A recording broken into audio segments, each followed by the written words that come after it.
Hi everyone, I am at work. There I eat some fruits as usual. I know you're girl chilling. Love eat. Big up love and love eyes, big up yourself. She tell chef blessing right through Sydney. That really sound like you're not the average chef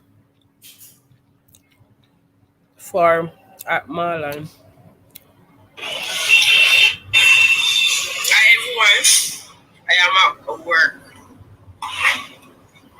There I eat some fruits. Sorry about that. Not your average chef.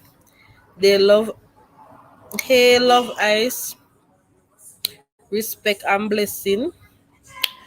Not your average one. Say I am always thinking about cooking, even when I even when I go to bed. Really, big up.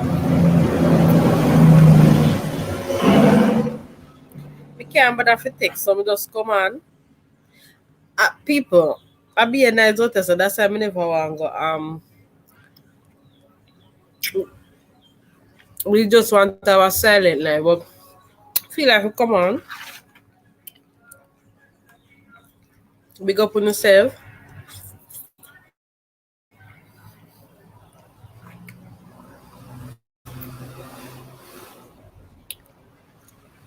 And the canned fruit they may eat. People, may come on. Nobody now come on. Nobody now text the comment section. Hi, yeah, girl, TT, what's up? TT, TT, mine, you know. Hold on, yeah.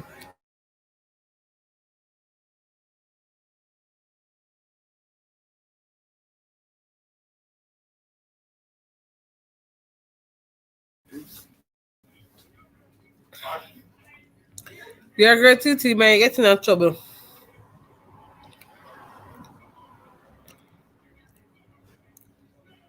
6 layer, including my winter jacket. Sit on it. Oh, God. Wait, I will be miss out. Hey, J, X Dan Vlog. Big up. Me never see you. Sorry about that. No, me no know how me miss you.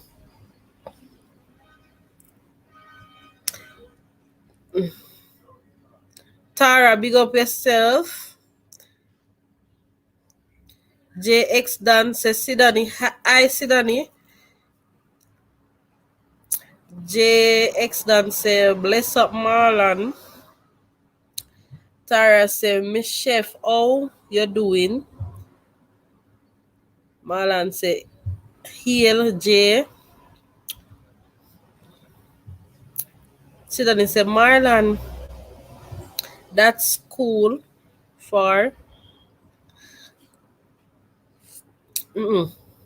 that's cool. Your girl TT. I'm a I'm a rest time. I finish my test and I must come back on 11 on the class. Hello, all of the people.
Alright, let me see what I miss.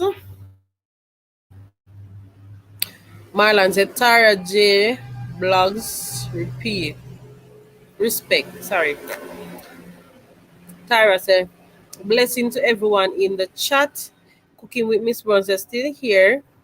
Love just working. Cooking with Miss Brown says, so I'm just running it. Okay, Miss Brown, thank you. Bless up yourself. Yard Food say, have a good day, everyone. I am off. Okay. Okay, Yard Food, big up yourself. Thanks for coming by. Really appreciate it.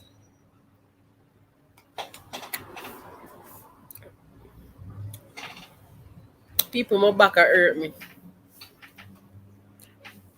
Lift up 2 feet this morning, and my back start hurt me.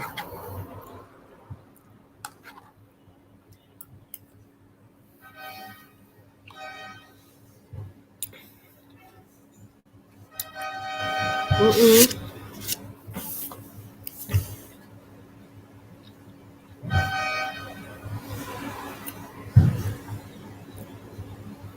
Sit down and say, hi, Yard Food.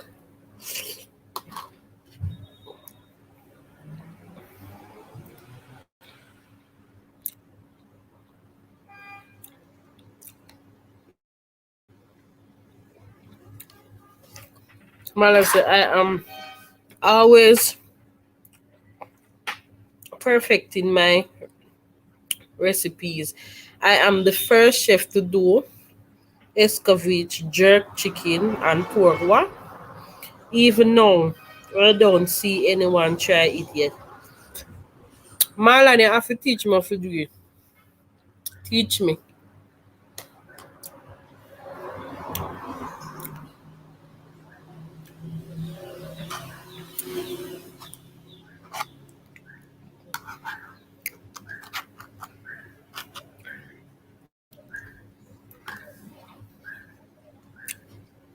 Sit down and say, Marlon, start your channel ASAP. Willow's Creation, big up yourself. Welcome. Good morning, everyone.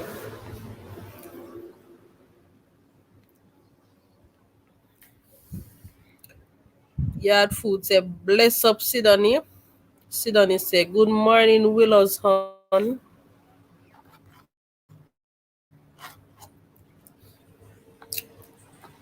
Sidonie, what gonna watching now? I saw the beach them close down.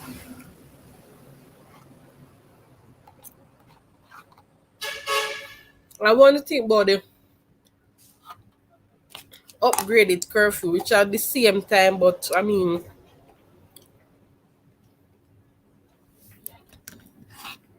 Wagwan, I want to think. Yard Food say,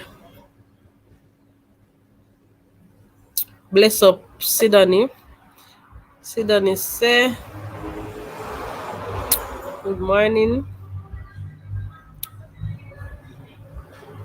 Willows say, hi Sid. And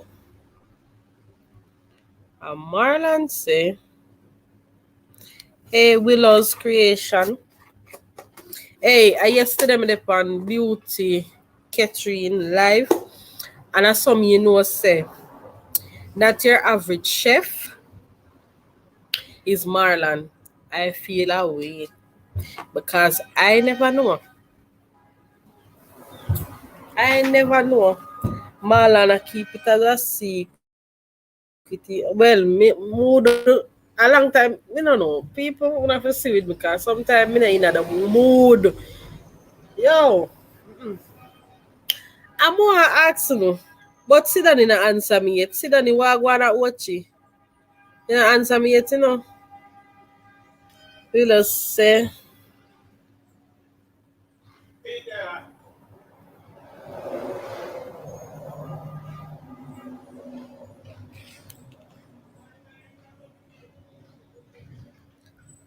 hey, not your average chef.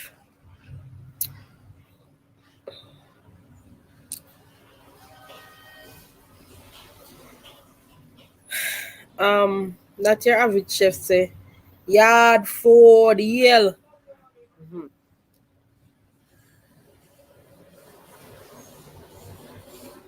Yard food say Marlon, that mean your chicken cook 2 times because when a jerky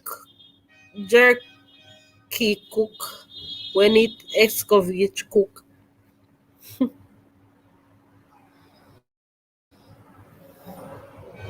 When a jerk cook excavate. I think him does well, me no know. Marlon, tell me how you do it. Where do jerk it with the jerk season or you use the escovitch and the like sauce and put it on the grill and make it real like you just throw the sauce pan it instead I use jerk season. Where you do? Me no know where you do. Tell me where you do. Shelly said, I don't know. I only know that no. What is conviction in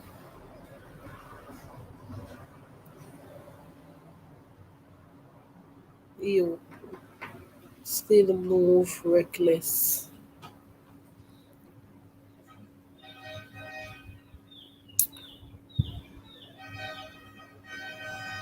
Oh, people. Oh. So Shelly said, I don't know. I only know that no conviction in people. Still moving reckless. Yeah, the people them still a move reckless. Yes. Me not even know if I think I say right now. Cause someone pa bag of things are going and me don't know. People life short, you know. You know say life short and people are nobody dead can bury again. So what go on? Where them are going to pile up the dead them? Calf. Or them just take the body them and just burn them or bury them or something. I don't know what go on, you know. I don't know what is going on. I hardly I hardly go out, Shelly. So I getting ready to go on the road now, but not in Ochi. Okay, where you going? Can we with you now? You know how long me now go sport?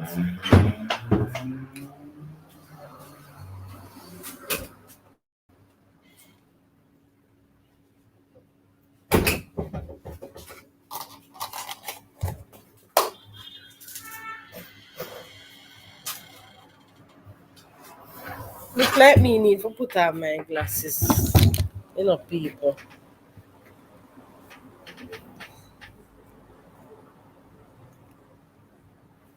Hmm. Marlon say, yard food. I do a jerk brain. Let it sit for 8 hours in the brain. Then I make the escovitch sauce. Okay.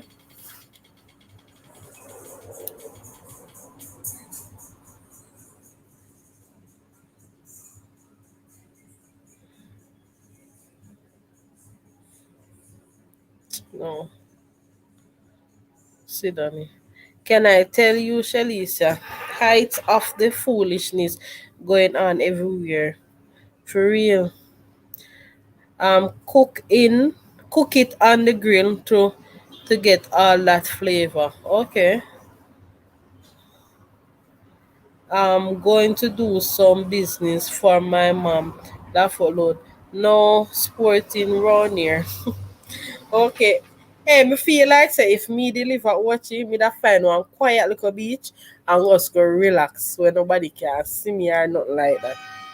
That me how me feel.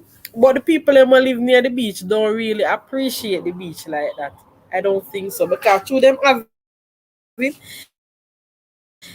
you know, like you go some place where beer mango and then I eat the mango kind of then just tired of it or them can't stomach it.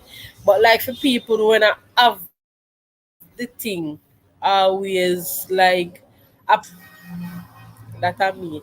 Like oh me never see snow yet. I me never me just feel cold. sometime, but not all the time. I prefer the cool. To me, I prefer to be. I love to be cool than be hot. I don't know if it wrong or it right.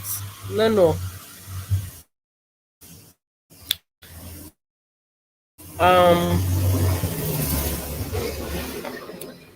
Yard food say maybe he jerk it and put escovitch sauce and the grill. Oh, maybe. Marla only that for come talk or him do that. I have to explain some more or show we in our video. So so Marlon, this is two channel this now. You have one or you just you have the one with the name Marlon and you have this one with name not your average chef. That more I know. If I the same because you not text another name there again. So me I want if I just really just change it or what. India. In the India. You have to go around the circle. People my back are hurting. Jesus Christ, no sir. Eh. Want a pill. God, my back.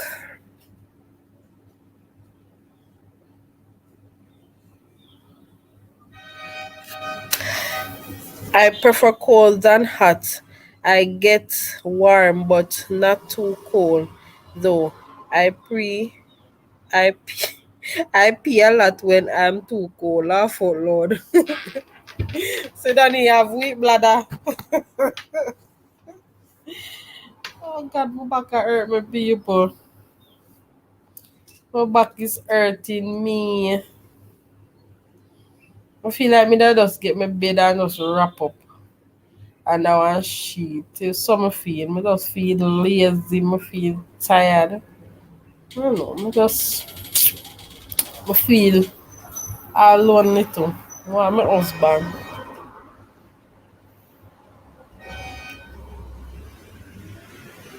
Good morning, the Jamaica Grand Family. Big up yourself.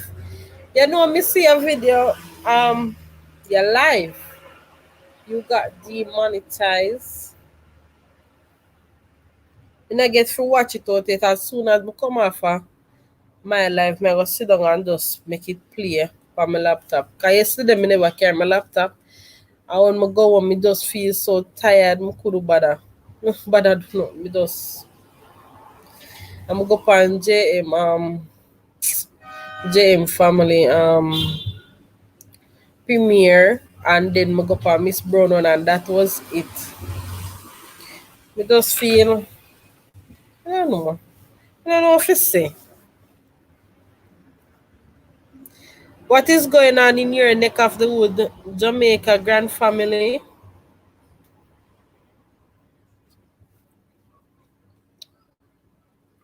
The topic is what's going on.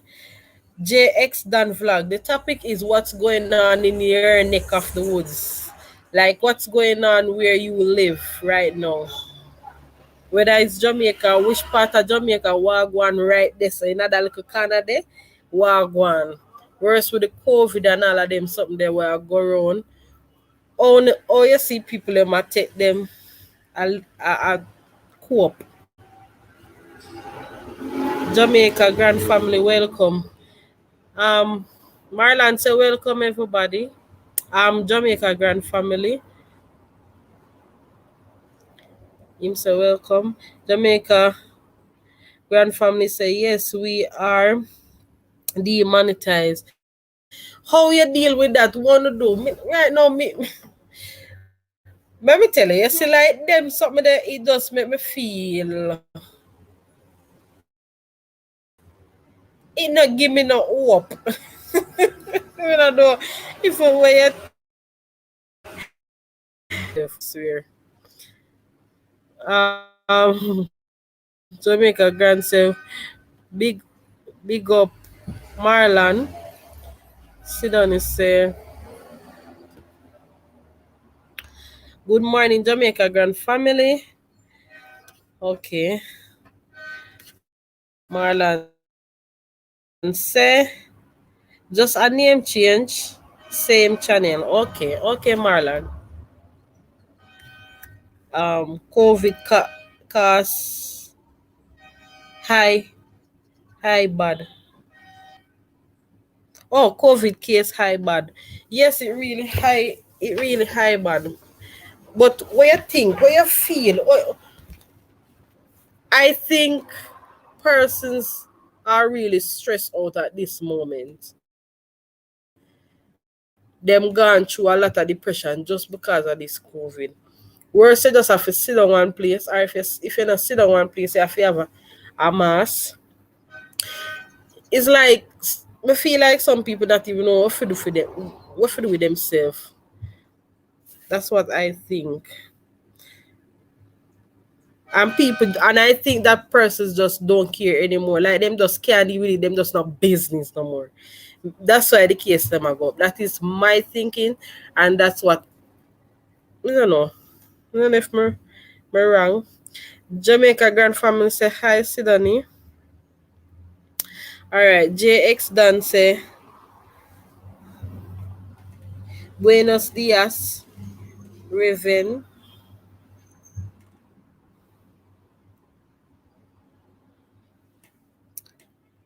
Well, we are just taking it one day at a time and try to get our channel up and running again.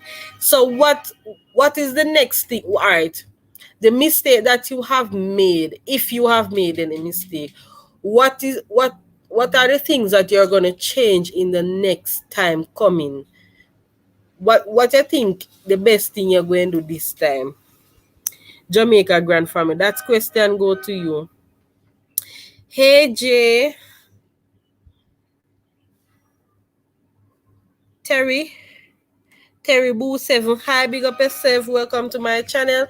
Please like and subscribe as you come on. I really truly appreciate it. JX Dan Vlog, do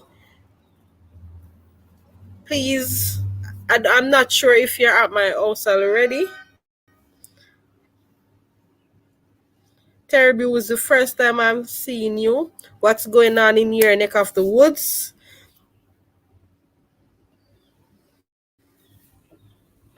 You're good?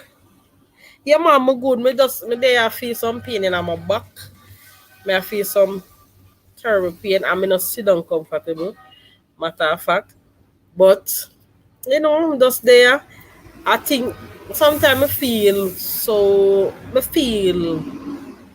down. Worse, family is not around. Real family is not around right now. So that's the way the people them where I live definitely don't take COVID serious. I believe that because me feel like that's why me feel like I have you already. Okay, terrible. I feel like that's why the people them I catch COVID because them not care. Them not care.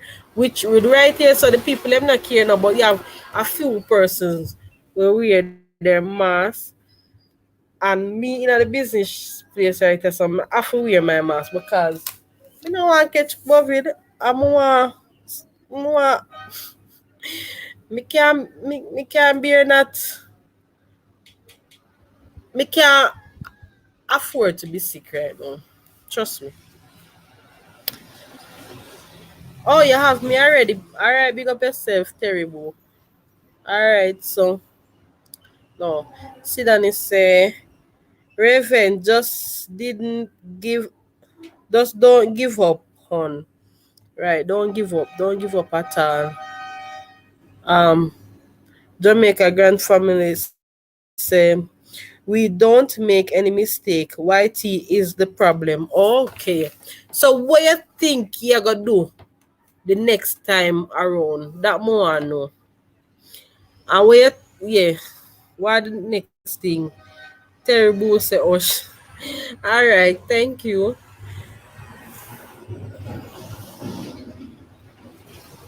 All right, Sidonie. Jamaica grandfamily said, thanks, Sidonie. Yeah. Oh, this I run fast. How it feel to get demonetized? Me not even want imagine how that feel. Cause me know I feel. Feel like me I gonna know. Me know I feel already. Me don't get. I see. Me not even want think about that. Cause just thinking of it just make me feel it. NP Raven.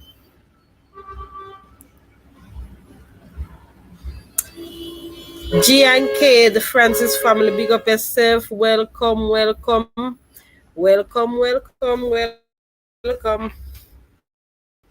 Wagwan, wanna up to? K, where you up to? Me feel like a K. Where you up to?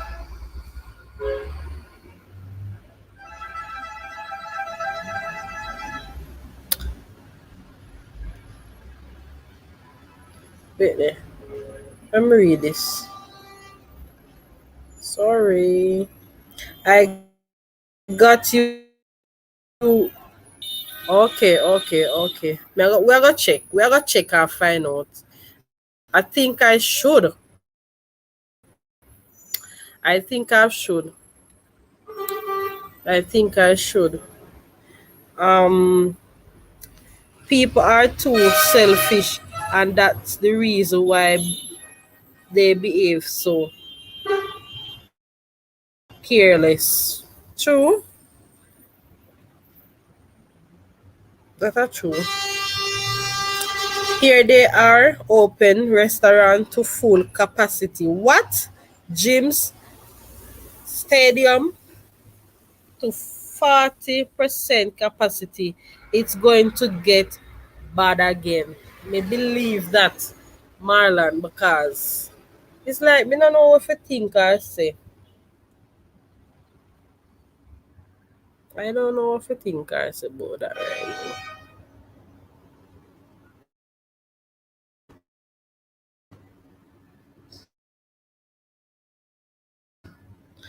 now. Which part with it? Okay. Eh,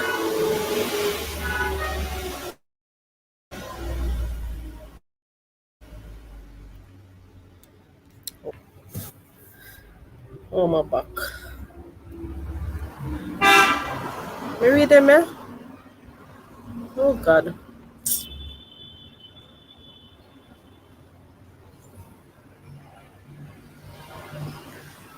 Jamaica Grand said, thank you, Tara. Um, all right, that's a sorry. Jamaica Grand family. Jamaica Grand said, Jay, I try not to stress about it because that's not going to make the situation better, which is true. Which is true. Trust something, stop moving so slow. I am here.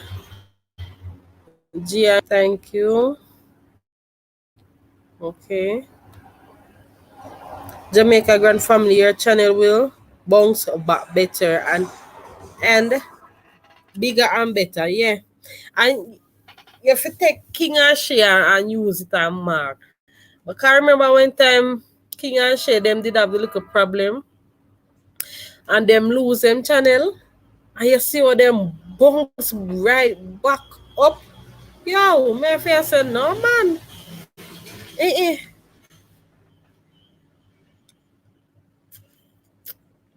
And look how far them reach now. Them passed down to where them did have long years ago. Jamaica Grand, your channel will bounce. Oh, mercy that already.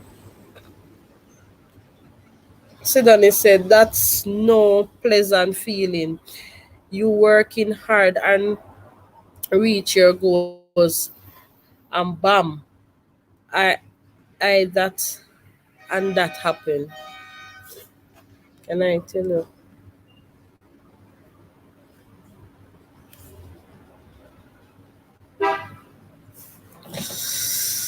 I'm back.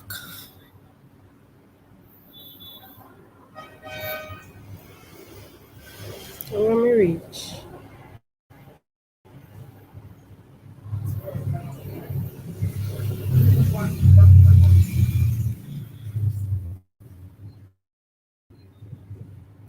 The people them where I let me there.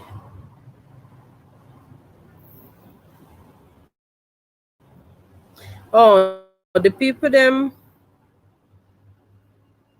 yeah, they make me see if me I miss out something. Cause me I miss out enough. High income. Big up yourself, like up the life as you come on in. Me know you is a busy man, so big up yourself income 2.0. Jamaica said thank you, Marlon. Definitely.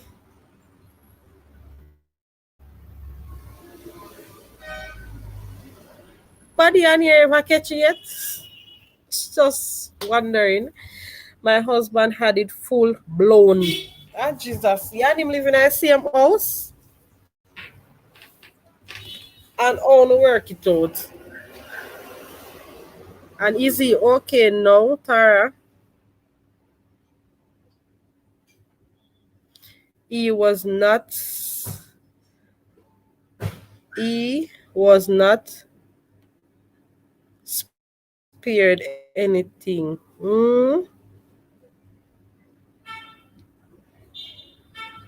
Extra, you will get back there even.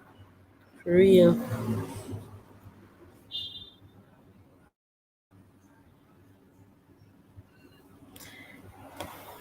Sure.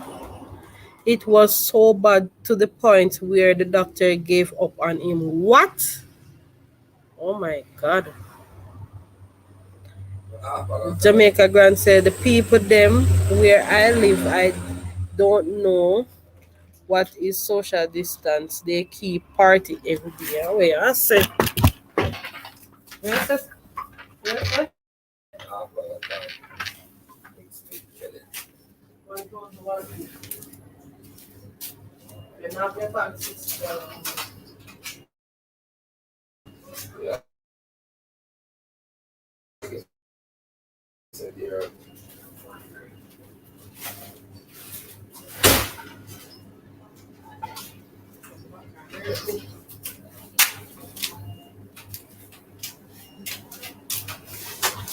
People my back hurt me. I feel like one old man.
I start wearing two masks now. How my friend, how my afraid of COVID. I am now a certified alcoholic because me ears me ears say COVID afraid of rumid.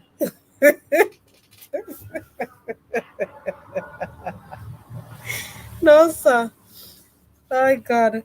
How is how is he doing now, Tara J? Oh God. Thanks, Jay.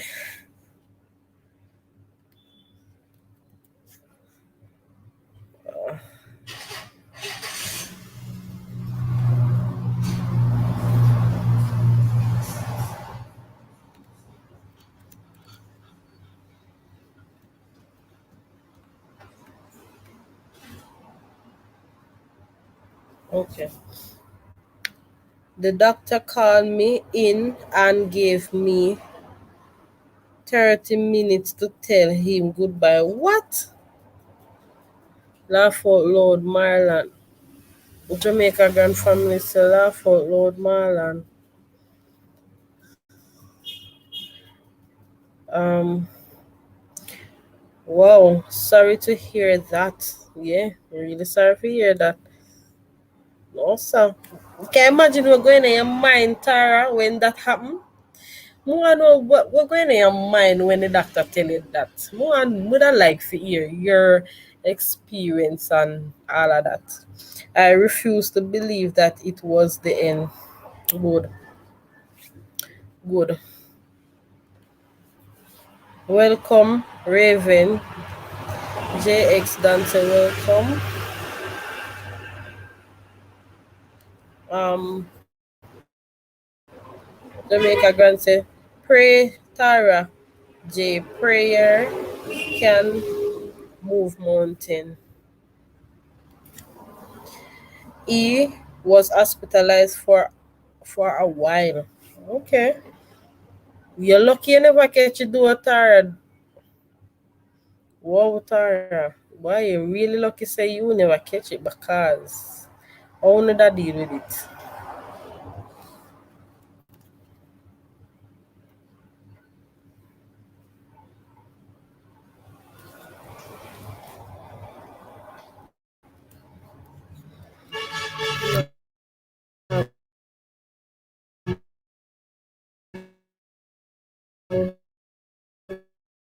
Up and down.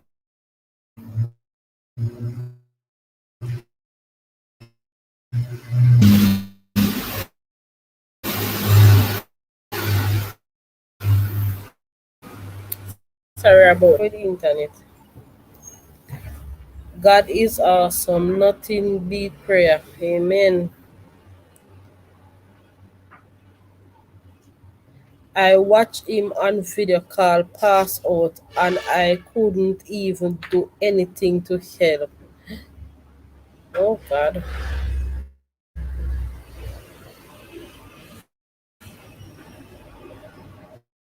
He's doing much better now. Okay. So how him catch it? That more I know. Me not fast pieces, but me that want to know. How him actually think him catch it. Hold on the people.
Yeah. Yes, people, I am back. Hold on there. One more.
I am back again. So, he's doing much better now. That's what Tara said. And Jamaica Grand said, thank God he's doing better. You see, people, a lot of people out there having a harder time than we. So, see, if we are go through something, we have to just thank God for where we are go through and not worse than that. Because other person who they out there were he memory loss, fever, um, excru- ex- what is excruciating headache, Moria in both lungs, Russia's kidney issue, among other things. Oh God, didn't get the whole works to God. Oh God, didn't get everything.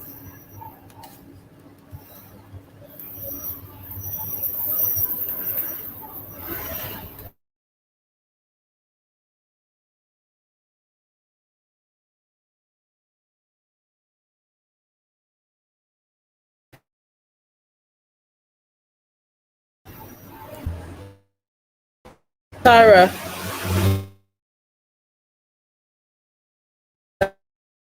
art, even imagine being in your shoes. Can I tell you? Oh my G, Tara, sit down, sit down. Hey, Levy, life with Maya, big up yourself. Hello, I'm not bad. Yeah, I come.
Wagwan Maya, like up the live, people. Like up the live as you come in.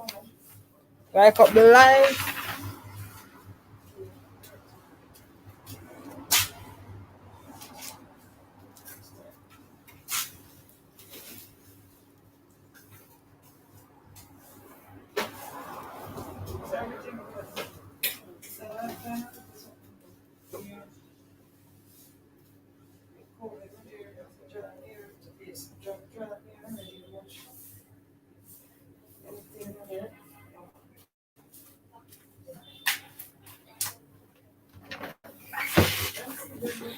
Yeah.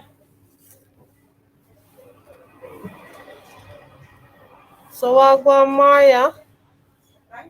Yeah, man. All right.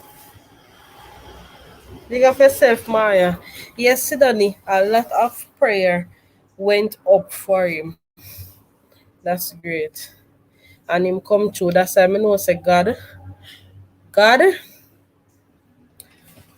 answer every prayer as long as it good. Passing through on still listening. Okay. Okay, Miss Brown, I know you're busy. Tara said it's one of the hardest things I've ever experienced. Can you imagine? X JX done say, but member say you old, you need to teach the young people like me how live other life. X JX done vlog attack to all. What you saying, all? Ooh, ooh, ooh, ooh, ooh. I can't me. All right, Marlon.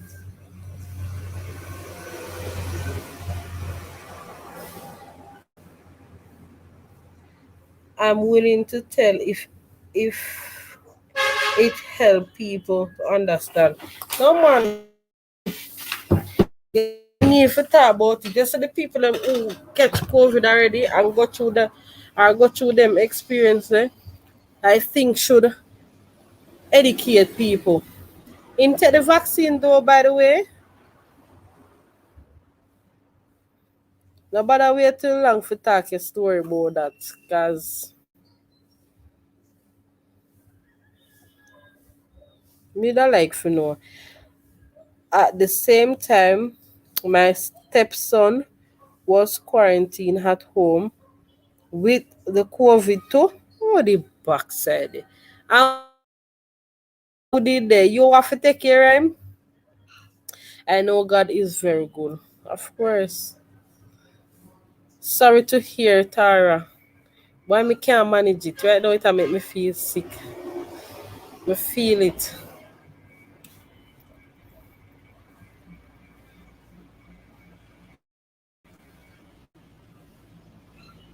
When the doctor told me I didn't even repeat what they told me to anyone.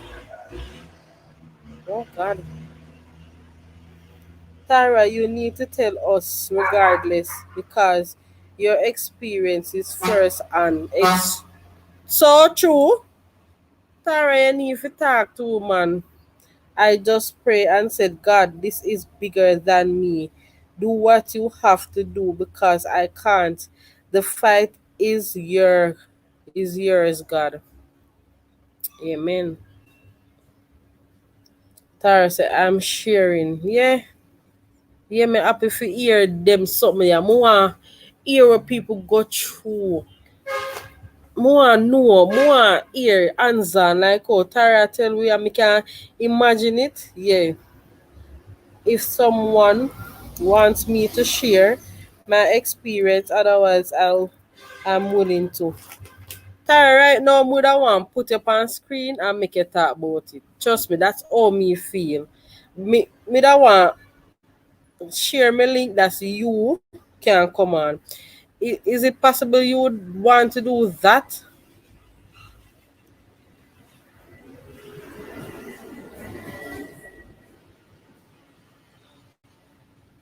I would love to. Here, hon. All right, beauty. All right, beauty. With Sash. No problem. How me do it now? Cause trust me, that audio, I make it just start a story. Let me see how me do again. Share.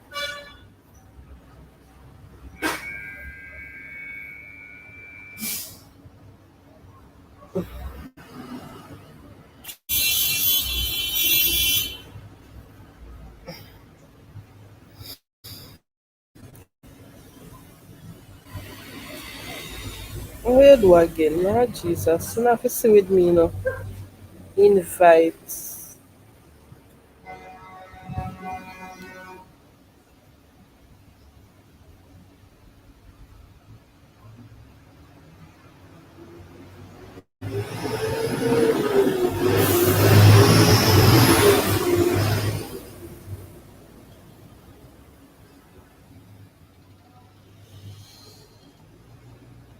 I don't even know how to do this. Alright, let me try it again.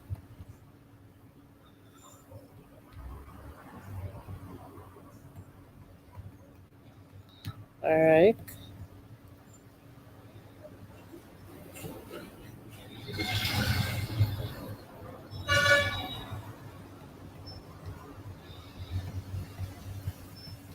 People wanna help me.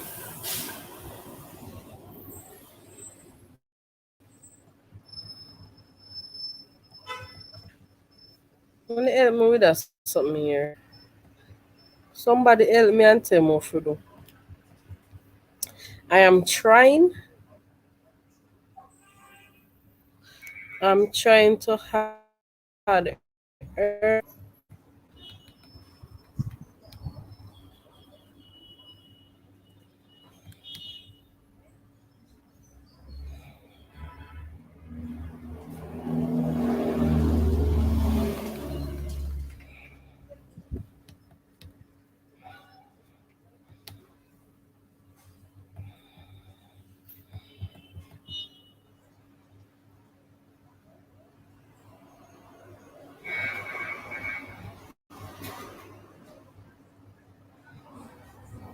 People. Your girl I try. But she now work out.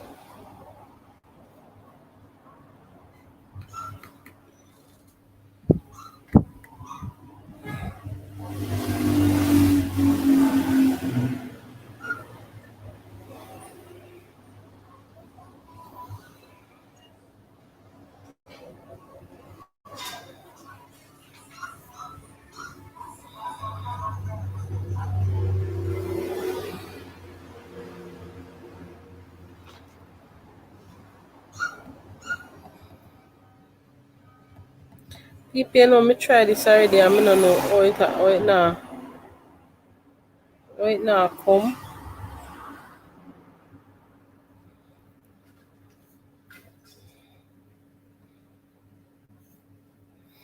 All right.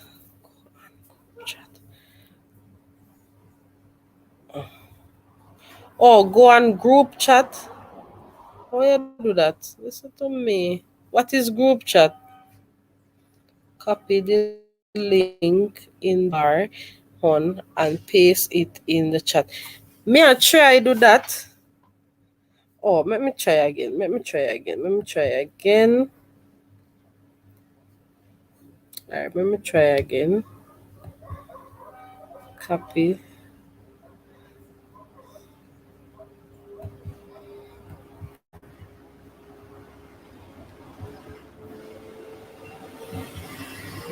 Paste in the chat.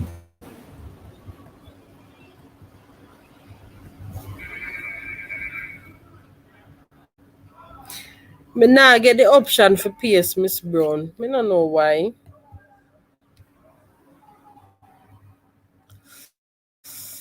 Oh God.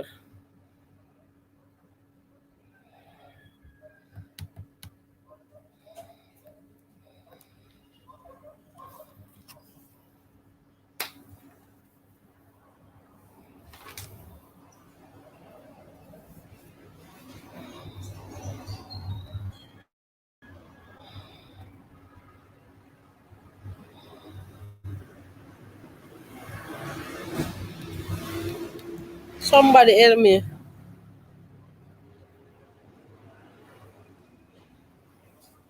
Copy the link in the bar. Tone. I did that. Me click on copy, but it now some of them Miss Brown.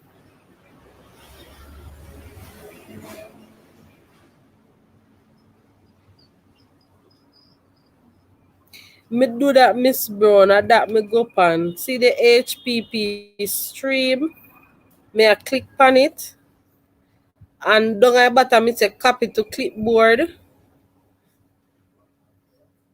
And then if that me should do.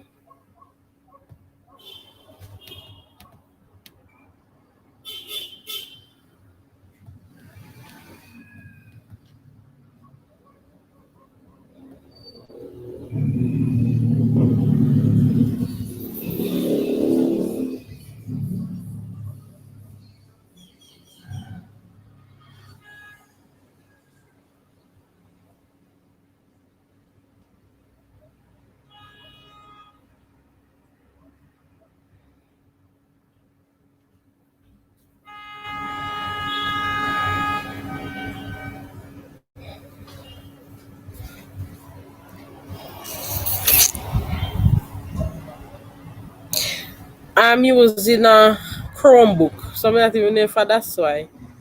It's a Chromebook me using. More read what balance say.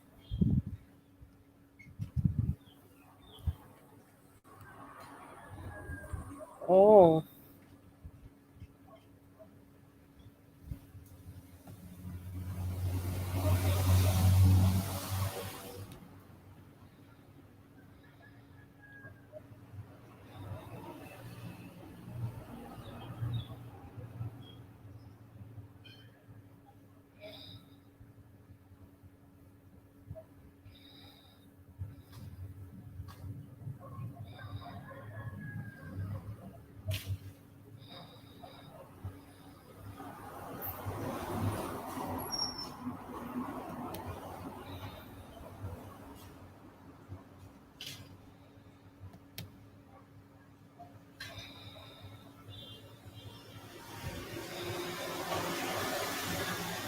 People right now me lost. I don't know what to do.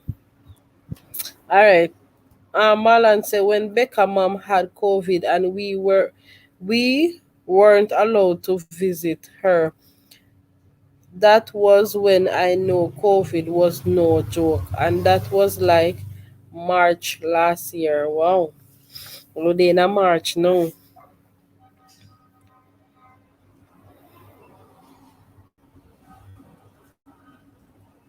Jaita, Jay, big up yourself. Welcome. Welcome, welcome, welcome. Miss Brown, me no know what to do.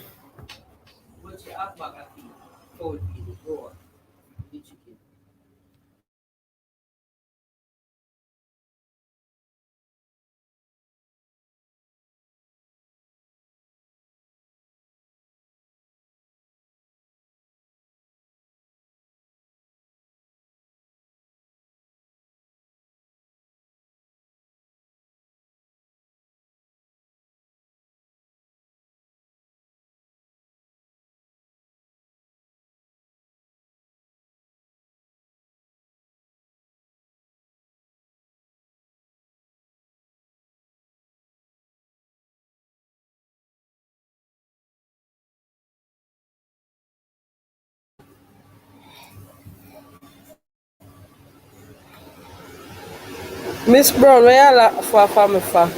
Tell me what to do. Me no know what to do. Let me see if me can do it on my phone. Upon my phone, should I do it? Let me see. Let's switch account and see.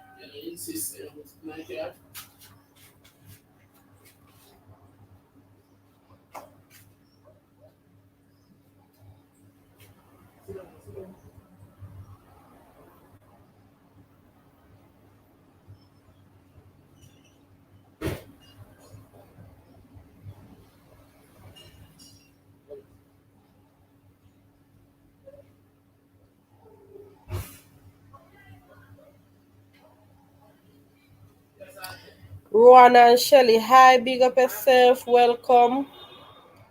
Welcome, welcome. Big up yourself. Thanks for coming over. Please like up the live as you come in. Look here, people. May I try? Hold on there.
Hi, beauty. What's up? What a guan? Good morning. What you up to?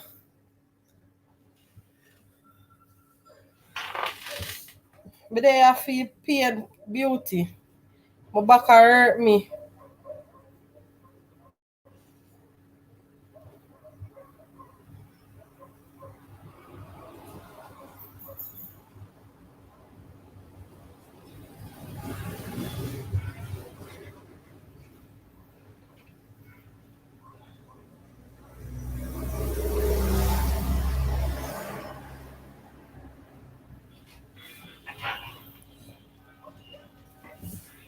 Tara, you know, say more put your on screen, but we not even know how to do it. Send me an email. Send me. So me not even know how to do.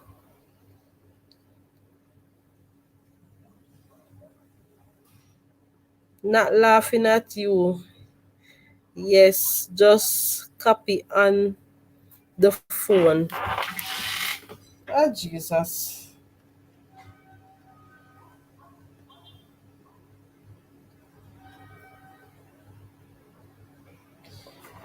Marlon, why you time out beauty Catherine?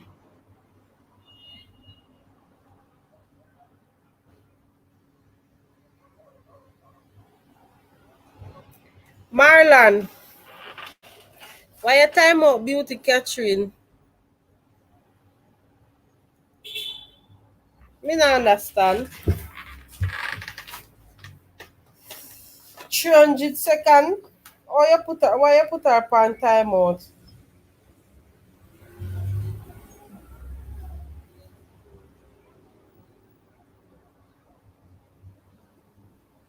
Y'all delete her message. Jesus have mercy. Excuse me. You know, 20. Alright, Miss Brown, 1 minute. Yeah.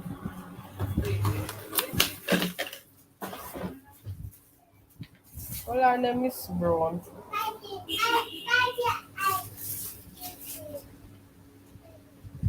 Miss Brown, I saw you put for your number pa.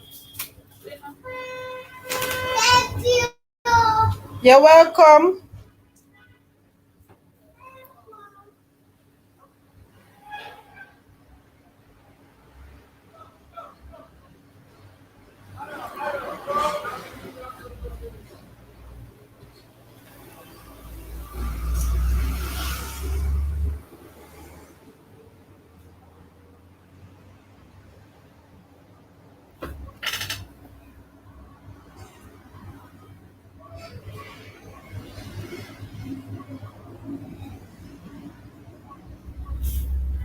Miss Brother want keep up your number obviously you take it back down. I have it now.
Sorry about that people. The laptop died on me a while ago. Morning. No, nothing.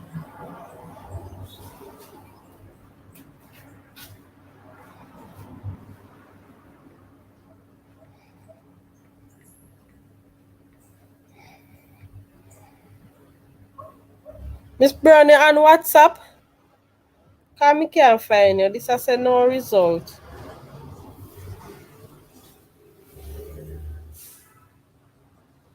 You on WhatsApp, Miss Brown?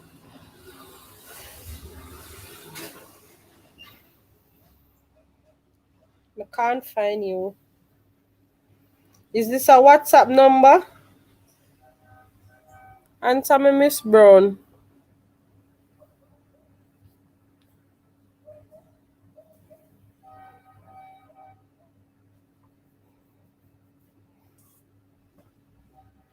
I'm not going to call. Let me get the next phone.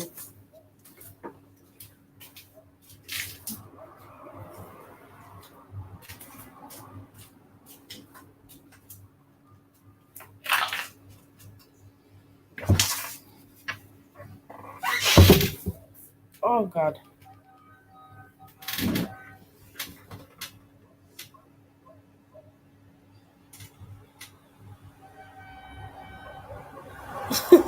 Marlon says, someone help me, please. I don't know what happened. I am at work and was putting down my phone. Then I look and see this. Beauty catching, can you type something to see if it's fixed? Oh God.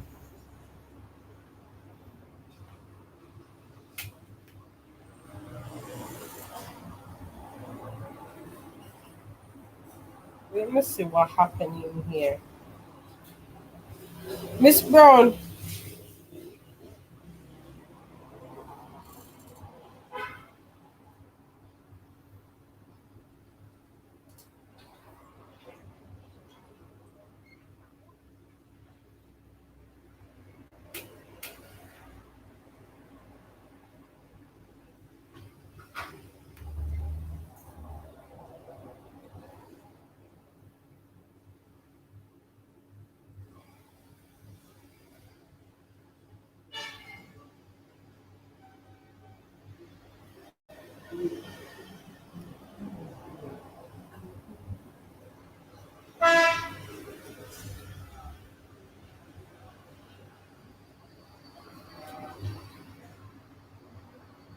Beauty catching say her back is hurting her too.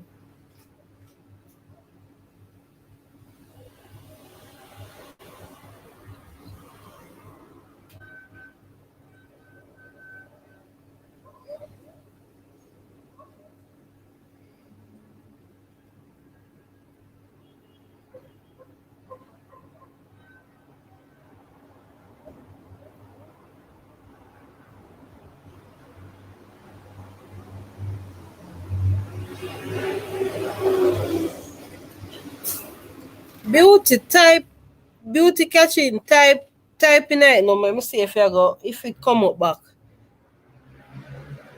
It was a good thing I support her channel, or else she would have think I did it on purpose. I am embarrassed. Oh God, Marlon, don't be embarrassed. We all make mistake, and we know I said that not purposely done. Me know, man. Beauty now next to you, but I embarrassed for that. So come on.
People, me still there.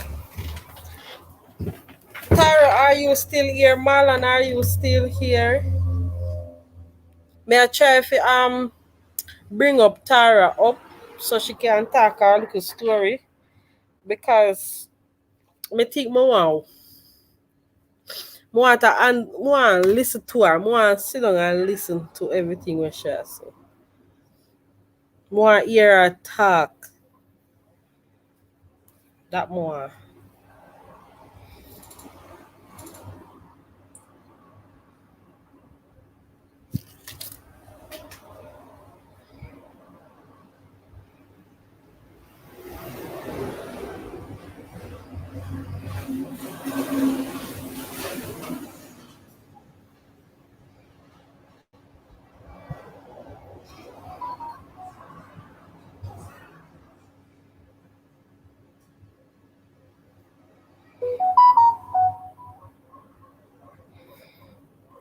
Alright, go on video call now. If see where me I show you. Okay. See it here.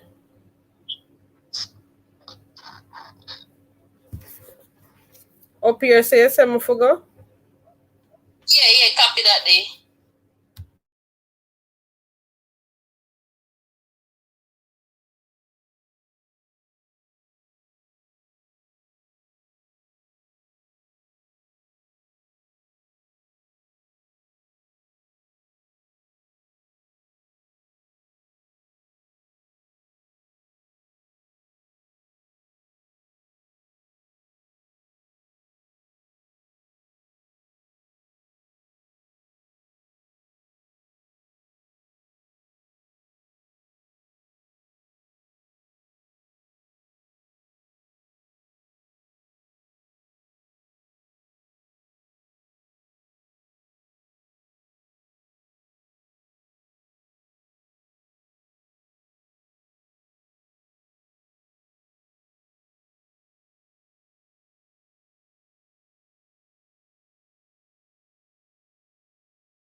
Okay, everyone.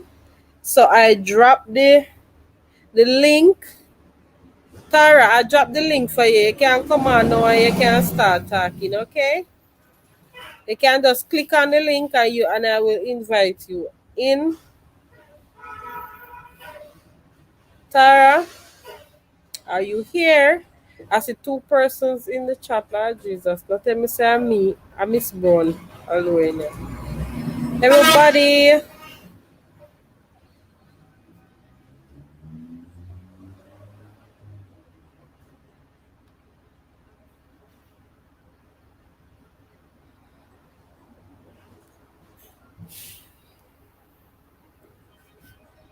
Everybody, anybody, I am here.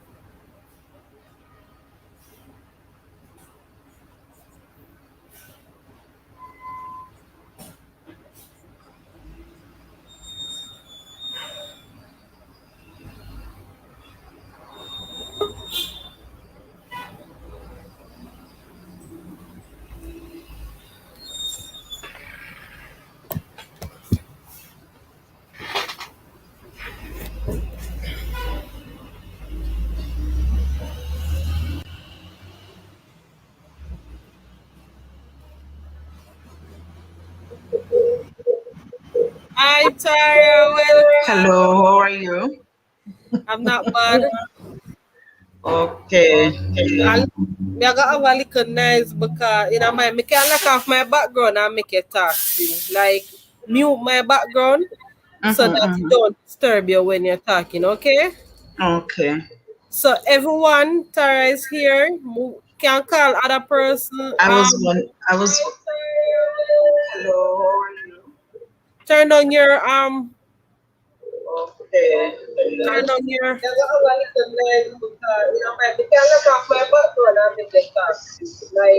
you're echo here, Tara. Mute yourself and fix it. Okay. So everyone, Tara is here. Can call other person. I was. I was. All right, me mute you. Me mute until you fix the problem. You have to turn off your background. Whatever you listen to yourself, you can listen to yourself. Here, so whatever you hear, you turn it off here.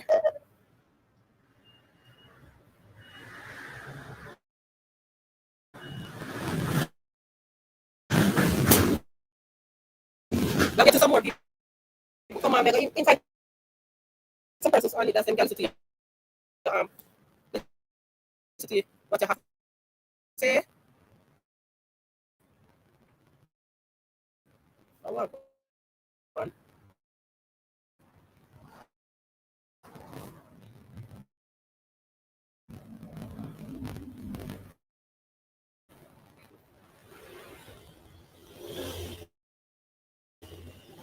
Tara, you can just jump back on for me, please.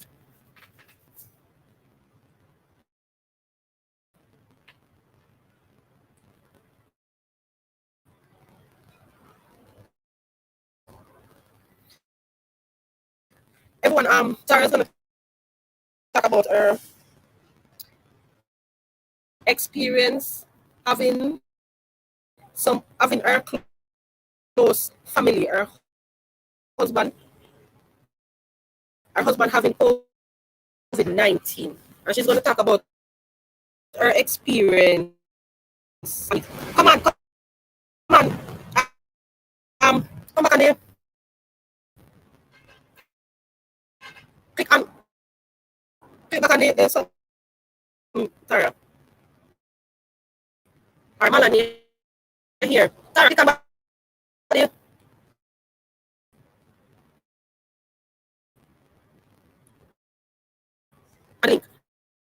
And come back on. We have 4 persons here can listen to you.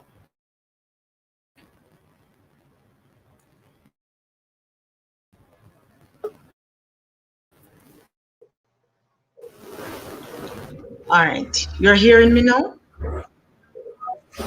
Yeah, hearing you good. Clearly. I'm gonna mute myself because be a truck and bus and everything a pass. Okay.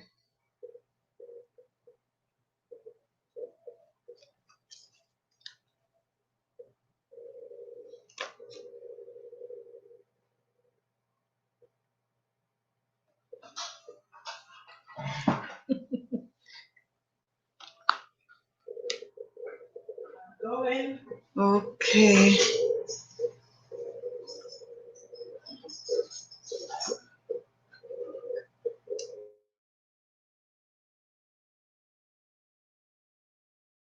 Yeah, come. Tara Marty from the beginning, yeah? Okay. From the beginning. All right. Me still a hear your background. I don't know because Still a hear one yeah, here. background. Like something a Hold on. play.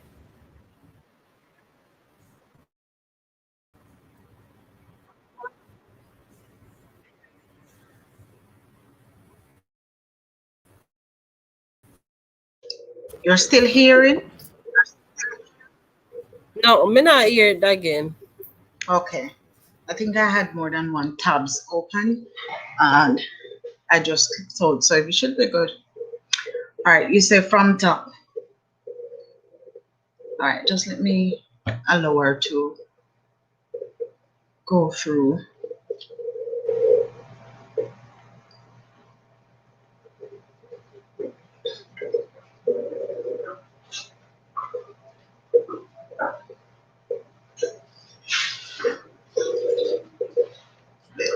You know, me never hear when you say so, Miss.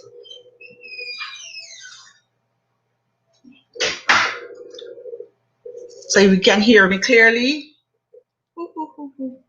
Good. Don't watch all of this. Not even me hear me not come from money. I'm at home. So yes, too much here on my head. Looking beautiful. Looking beautiful. You don't have to Oh, worry that's right. about that. So Yes. hi everyone. I don't know who is here, but I hope, and for those who are here, I hope you can take something from here. Share it out. Hmm? Everyone, please share it out because Tara is going to share her experience. So share it out and invite persons to come over and hear what Tara. You know, long me have had nearly 1 hour me fight to I get you was on here. screen I now. was here laughing to myself, because I was saying to myself, I am not one of those technologically savvy person either, so I can't even offer you any help where that is concerned. I was just here saying, Lord of mercy, none no better than the Trust other, me. so I can't even jump in and say, this is what you're to do, and that. I forgot to change the topic. Okay, I forgot so to I change it should wait and because let it go.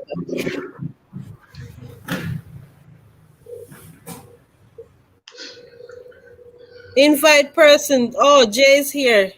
You're still live? Yes, we're finally gonna talk to Tara and her experience with her husband and her stepson having COVID-19 and oh the doctor give him up for dead.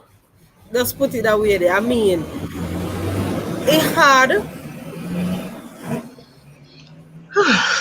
it's very hard knowing that I never got through it before, so I can imagine what she go through and how she feel and the depression state where she go through all of that. Would I really want to actually hear her experience on this because trust me, I never really talked to nobody with COVID before. Worse go through to the extent. So I would want her to talk her side of her experience. Yeah. Invite friends and so on to come over. And please, Marlon, just share it with Becca. Becca, she come over, can hear all of this. Everybody can hear. And, you know, give me a minute. Tara, you can do your little introduction and then you can start. All right, well, simple me, Tara Smith Jarrett. And of course, my channel, I have two channels. One is Battering to Come because I had abandoned that. TJ's Delicious Cooking. My channel is Tara J's Blogs and Dialogues. So for those of you who are listening, if we are not family, you can check me out and I'll certainly return. A simple person, a teacher by profession. And I have one beautiful daughter, but I have stepchildren, lots of siblings. As I said before, simple, down to earth, but I'll give it to you straight shooter, right to the hips. Tell you what it is, what time it is, and we are done. Not a confrontational person, not a quarrelsome person. Um, yeah, there's not much more that I need to tell you. I have hobbies. I also write a blog for a radio station here in Florida. It's called Sugar 95.7 FM. I do a blog on that station every Tuesday. It's a written blog, so you have to go on the website and you have to read. So it's called, and for those of you who are listening and you are from Jamaica, please support because the owner of this station is also Jamaican, a son of the soil. He's from St. James, Montego Bay. So we can all support. It's called Inspirational Tuesday with your host, Tara Smith Jarrett. So you can check that out as well. Mhm. And of course, my channel, Tara J's Blogs and Dialogues. So you can always give me a shout out, read, leave your comment, leave your feedback, and I'll definitely communicate with you. I haven't done a blog this week because I wasn't feeling so well. So if you go, you won't see one for this week, but there are others there, many others that you can go and read. It's called Inspirational Tuesday. Let me repeat, Inspirational Tuesday on Sugar 95.7 FM. So you can go and check that out. What else should I tell you? I do have, I do have a small business. So I do all the Jamaican treats, the gizzard, the drops, the pudding, the greater cake. And I ship to all the states here in America. So if you are interested, hit me up. I'm on Facebook as Tara Smith Jarrett. I'm on Instagram. I'm a novice to this thing. Look, I'm still trying to maneuver over by Instagram. So I'm here laughing at Shalicia, but I should not because I am also, trying to find my way in. But nonetheless, God is good all the time. I know prayer work. And before I started talking, I'm just going to say a quick prayer. So you can always close your eyes if you wish. If you don't wish, that's fine by me. So, dear God, as we gather here today, let your will be done. Open the mind's eyes of all who are listening. Let them understand. Let them seek information because I realize that, people that is lacking. You understand? Remind them, dear God, that information is free and it's right at their fingertips. And remind them to arm themselves with all the necessary information. And it's okay not to know. So if you are not in the know, guide them, steer them in the path that they should go. They should seek knowledge and seek the right information because you have so many things out there to misguide, mislead us. But in your holy name, I'm going to pray that what I'm going to speak, what I'm going to share today, God, that it will help. If it's even one person, then I'll feel satisfied that I have done something that I know you'll be pleased of, not to keep it to ourselves and remind us not to be selfish. Just remind us to be our brothers keepers, our sisters keepers, your neighbors, your friend, and remind us that we ought to know that it's a concerted effort that is going to get us through this pandemic and get us on the other side. So whatever you know, you share with your friend, you share with your family. It's the time to be unselfish. And it's time to admit that I do not know, but could you help me? So just point them in the direction, dear God, and let us all learn from this experience and learn that we ought to be unselfish more than anything else. And it's reminding that it's not just about you. them, the individual, but it's about who they come in contact with and who that person come in contact with that come in contact with somebody else. So on this note, dear God, I'm just going to say, guide and protect us as we navigate through the rest of the week. In your holy name, I pray. Amen. Good. All right. So this COVID journey, first, I must say you can't be too careful. You can't be too precautious. Because if there was ever anybody that is more cautious than my husband, I don't know. Everywhere in this house, there's sanitizer, there's sanitizer, there's sanitizer, sanitizer everywhere. He bought mask of every size, small, medium size, the big one that you put over your entire head. He bought everything. And he was the person who would always remind you, Tara, don't put your hand on that. Don't open that door and that. So he was very cautious. And I can't tell you where he got it, because it's not that he was mingling. He teaches people to drive. So he had student, but the student was good. So some may suggest that maybe when he goes to the gas pump and angle the pump that everybody else is angling, maybe that's where he got it. I don't know. We don't know, because it's not that he was finding himself in crowded areas. However, I remember first initially he had cold. He said that he felt tired, but he had to go out again. So he left here. I think it was sometime after 12 in the night, there about to 1 in the morning. And he went out and he went to another state to do something. And then he came back and I noticed that he started coughing. So I said, okay, maybe because he got up out of his warm bed and he had to go out. So we treated it as that.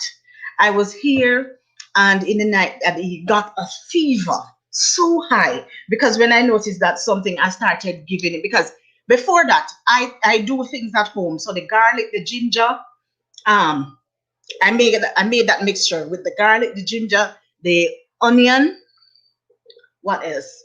And I put some cayenne pepper in that. You add a little honey to that, and we would take that. You understand me? And then we try to boost up our body with the zinc. So for those of you who are here, the vitamin C and the zinc is very important, because zinc is going to boost your immune system. So that's what you really and truly need. So you just make a note of that. Ask your doctor to recommend one for you that you can buy over the counter, or if needs be, that they will give you a prescription and you get one. But include zinc in your everyday thing. That is important. A good immune booster. So I noticed that he was not feeling well. So during the course of the night, okay, he started feeling a little bit worse. I gave him some of the stuff. I don't know if you know those sachets that they have, like when you have flu, you'll dissolve it. Let me wait until Shalicia gets back.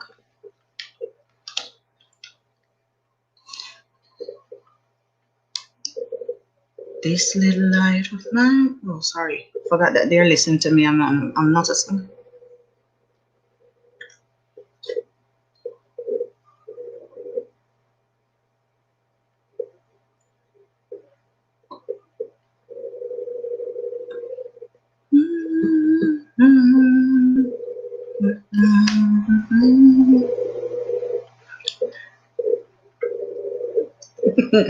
So where was I?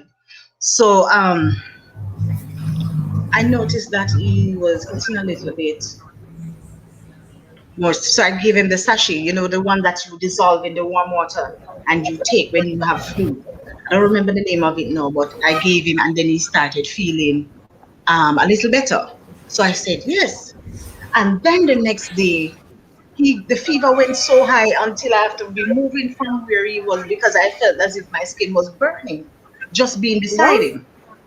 Yes. So they be deciding, and even when him have corona, and you wanna catch it? I did not know it was corona, because he came in and we thought that it was because he went out in the night and so on. So of course I did what I had to do, and he the fever dissipate and he was feeling better. So I said, fine. And then maybe another few hours, I noticed that and he said that, Tara, I'm not feeling well. So I said, okay. And I said, all right, maybe I need to take you to the emergency room. Need the help, your expertise. So I have a piece of land that I'm doing some work on, right? Okay. So then dig it up, come up on a duck hunt's nest. But the best thing is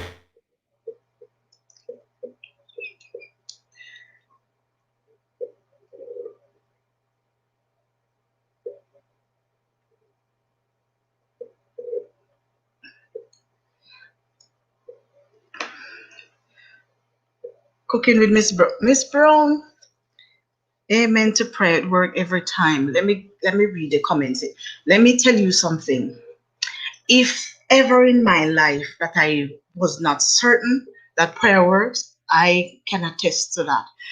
Because the amount of prayer and fasting that went up for him, I had people in several different countries praying and fasting.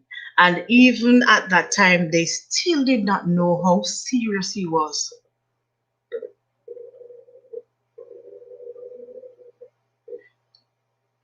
And he does not know. That part we don't know where he contracted it. We don't know. That's clueless because, as I said, he's one that is very precautious. So he was taking the necessary precautions. He had sanitizer tied to his pants loop because I bought him the ones that you could sling through, and he had those. And he was somebody. He had the Clorox wipes, everything. He was armed with all the things that were possible that you could use to help to secure yourself. He had all of those. So I don't know. You understand me? But I'm just talking until Shalisa gets back. What we ought to understand is that for us to get through this thing, it has to be a concerted effort. It has to be the effort of everybody because you can't be over here pushing on the next set of people pulling. When I watch some things and I see people at parties, and as far as the eyes can see, nobody in mask. You see them with pool party and everybody, every size body in that pool. Large, medium size, small, slim, so wire waist, so everybody in the pool. You understand me? As close as they can be to, and nobody no have on the mask, nobody no social distance, no nothing. And the other part too, there are a lot of conspiracy theories out there, and you're not going to get away from that. That is something that is going to continue. It matters not what comes up. Anything that comes up, you always have people talking about what they know and where it come from. But at this time, for me personally, it matters not where it originated. All I can tell you that it is very real. And you have some people say, "Oh, they might fool you," because I got it and I never nothing. And I'm saying people must stop speaking so stupidly because if any of you remember when they had the chicken gunya, and I'm just saying that to bring things into perspective until Shalisa gets back. When they had the chicken gunya going around, so many people caught it, including myself. But you had people who had little rashes, little fever, and that's it. You have other people like myself who thought I was crippled. You understand me? I had 11 lymph nodes, even a big one. The same thing what we call back home wax and canal or wax and kernel, or whatever the children call it. That same thing. I had 11 big ones. I remember having a big one under my chin here, so I couldn't even hold on my head like that because the pain that I feel in my face was something else. I had it on both shoulders here, in my back, so everywhere I turned, there would be pain and all of that. I had rashes in my mouth. I had rashes everywhere. You understand me? Not to mention the bathroom part of it that I won't even go into details. That part was something else. But I also had family members who had it and they had none of those symptoms that I had. And They maneuver through it so easily. So I'm saying that to say this, that you'll have people who catch the corona, but that does not mean that it's going to affect everyone the same way. No, you understand, because our bodies are different, and some of us have certain resistance that things may not affect you differently. Just the same. Oh, I don't eat out because I'll eat out with 8 of us, and I'm the only one that's sick, even though everybody else had the same thing that I have. So I am just saying that to make it clear to you. Don't watch the other person who is going to say, "Oh, me catch it and we just did have a little fever and 2 days it done." You have to be careful. You understand me? Now Shalisa is back. So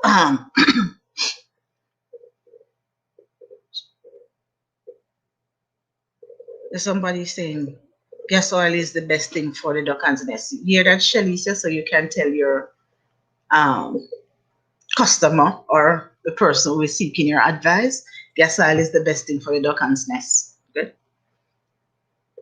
Should they just pour it or should they light it as well? But the gas itself should burn. Okay. Never. Don't mind me veering off sometimes. So just you and listen to me, people. Information is key. Arm yourself with information, just the same way we want to know something and the latest song, and we can press and we can search for what we want, search for the information. For those of you who have certain phone and we know Siri, meet Siri. Ask Siri what you want to know. Siri will draw something up for you and you can read. You understand me? Or you can listen and make sure that you are in the know. Don't wait until you hear people at the bus stop talking and you trying to crane your neck, because sometimes they don't have the right information. And even when they read the right thing, they'll repeat it differently. So try and arm yourself with the correct information. Try and get the information for yourself and don't just rely on people around you. Do your part, because each of us has a part to play. So we have to remember that. We have to remember that, and we have to operate the same. And one thing I will tell people, because some people, you hear they talk about people with underlying illnesses and how it affects them even more. You have some people, they operate in a particular way because they don't have an underlying illness. But please remember, it's not just about you, the individual, but it's about your great grandmother that is going to come in contact with you. Are you in contact with her at some point? You understand me? And sometimes you don't have direct contact with these people, but from one to the other to the other. Salicia's back, so I'm going to jump back right there in the story. I think I got to the point where I recognized that the fever was elevated. So I gave him the stuff and it came down a bit. And we were okay. I said, okay. And he was up again a little bit and he went back to do something in another state. He came back. And then the night, it just shut right up again. I said, okay. And when I recognized that, I get some water, some ice water from the fridge and pour some of the water and then dilute. And I started, what I had to do, because by the time I recognized, he passed out on me in the bed. So what I had to do with my short self, I had to go all the way up and use my knee to brace him against me and try. I just use the scissors and cut the clothes off him. And then I tried to just souse him down while I call for help and tell him because I can't do this. And I did that and I put on his clothes and I tried to put him back and, took a little while. And then I realized that it was going down and going down. I said, all right, fine. And then I realized that he was there and I said, okay, we need to move. He did that. When we started talking to me and I realized that the conversation was making sense. So I said to myself, So I started talking to him more and he started talking to me. But I realized that he passed out, and when I was talking to him, he had no recollection that he just passed out on me. So I said, all right, because I'm somebody that panics a lot, and that's why I know that God is good. Somehow I did not panic. And I was there. I said, okay, God, what is this? I said, this don't look good. Anyway, we went, and when I took him in the emergency room, and they looked, and they said, okay, and they took the temperature, and I said, And immediately they say, you know what? You can't stay here. You have to go over there. And I just knew in my head that it was the corona because they started moving me away from him immediately. I said, okay, you can't be here. That, and they gave me some time. They said, all right, we're going to run tests on his lungs. We are going to do several tests and we will let you know. So I said, how long? How long should I wait? And they said, okay, we will communicate with you. And I was there for about an hour. And one thing, they were pleasant. So people keep coming to me and say, okay, so and so, we are still working. We did the corona test. So because they did the rapid, but they did the, I don't remember what it means, but the other one that they did, they swabbed them out and they pulled the blood as well. Then they came back and they said that he has corona. I said, okay. And they took him and I go up. So I took back the stuff that I have and I waited. And when they came back in the evening, they said to me, you have to go home. You can't see him. You can't speak to him. You have to go home. And I remember sitting there and I said, can't you just allow me to go to the doorway and just to say something? And I saw them looking at each other and I said to myself, uh-oh, something must be wrong. Because I have been to the hospital so many times to understand when there's something going on that they're not saying to you. So that look between those doctors, I knew something was off. So I was begging, they said, no, we can't allow you to. So they said that you're going to go home and we're going to call you. So I came back home and I was just beside myself. I said, okay, all right. How are we going to do this? And I waited a while, nobody called. So I called the hospital and I said, what is going on? I said, can you put me through to his room 300 and so. And they said, no. I said, why? Remember, I can't go. They said that he's in no position to talk to you. So I said, what do you mean? Because even to the point where the fever was up and all of that, but he knew me and he was able to talk, whether the conversation was making sense or not. You understand? So when they said to me that he was in no position to talk to you, I was saying, what? So yes. So I said, I can talk to him and just let him listen. That's how desperate I was, just to know that something was okay. So I said, I can talk and he can listen. He said, no, he's not in a position to engage with you. So I said, all right, fine. I started praying immediately because I said, God, whatever this is, I don't know, but I don't like it.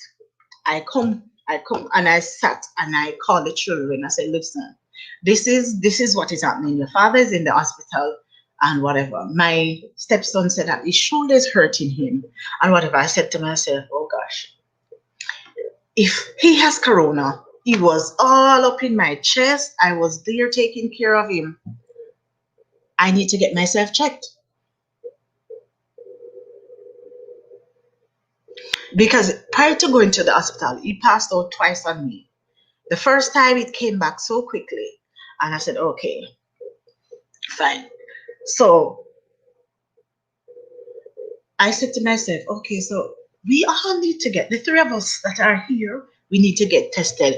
And I tried to contact all the places where they were doing the testing. And some told me that they were closed, some giving me a date that was 3 weeks from the day that I'm calling and all of that. I don't have no time for that. I want to know now. So I booked an appointment. You know, here you can't just walk in to the doctor. You have to have an appointment. So I called and I made an appointment and they say, okay, just pull up. You don't need to come out of the vehicle, just pull up. We'll come out to you. And we did the test. I said, all right, fine. So they said that you wait for 2 days because we did the mouth swab. And we waited. when they came back, my result came back first. I was negative. I said, "Thank you, Jesus." Then I got my stepson's result. He was positive. Then came my stepdaughter's result. She was negative. So both females in the house were negative, and the males were positive. So I, to get in mode, I tear down all the curtains, everything in my stepson's room. I stripped the beds, the pillows, everything, and I filled the machine with bleach, disinfectant, all the things, and make sure the water was hot. And I started washing everything. I had Clorox wipe, and I started wiping down. We get the mop, the bleach, everything, and I started wiping down everything. So I basically changed it out, everything in there, and that was his space to quarantine. Because luckily he did not have much of symptoms, as I was saying to you guys, because he was pretty much okay, but he was positive. And one thing I should tell you guys, that those people who are asymptomatic, which are the people who don't carry the symptoms, those people are the carrier.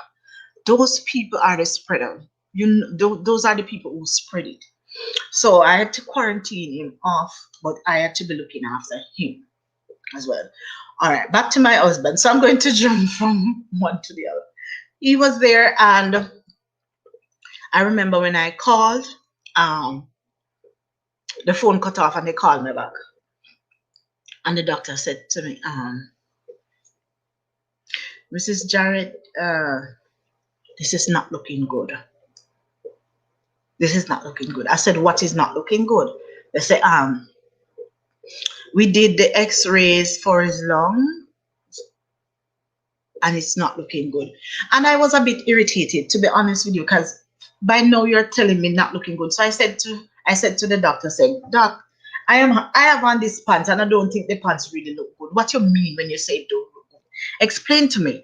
But you see, again, I said information is important. So I started talking. I said, "Okay then. If you do the x-ray, I know that you're checking for pneumonia. So just lay it on me. What is it? Is it bad?" He said, "Very bad." So I said, "Does he have bilateral pneumonia?" He said, "Yes." And that simply means that he had pneumonia in both lungs.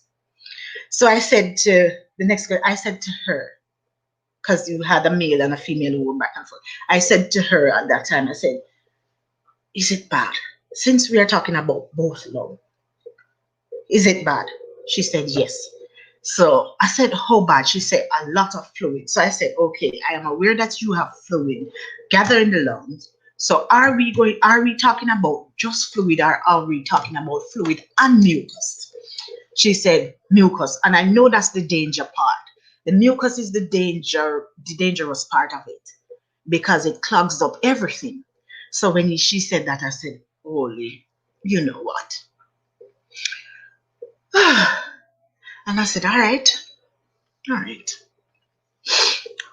I said, "How are we going to approach this? What you guys are going to do?" Because up to that point, when they found out and recognized that he was in trouble where the breathing was concerned, because when we were taking him out, he started saying to me that he's not breathing properly. His chest does not feel right. So I said, "Okay, we're on our way." So, they'll look after whatever it is when we reach to where we are going. So when I said that to her, I said, "What is the next course of action?" Because they started giving him stuff to kind of open up the lungs so he could breathe a little bit freer. You understand me? So they started giving him medication to do that, to open up the air passage so he can flow, to fix the lungs so he can breathe a little bit easier. So I said, "Fine. All right." So when I said to her, "What are we talking about? How are we going to go about the treatment?" So by that time now they recognized that I was in the know. So they stopped talking to me in a vague term, and they started going direct, because I have no time for the bull. You understand me? My husband is there. I need to know what you're saying, what you're suggesting.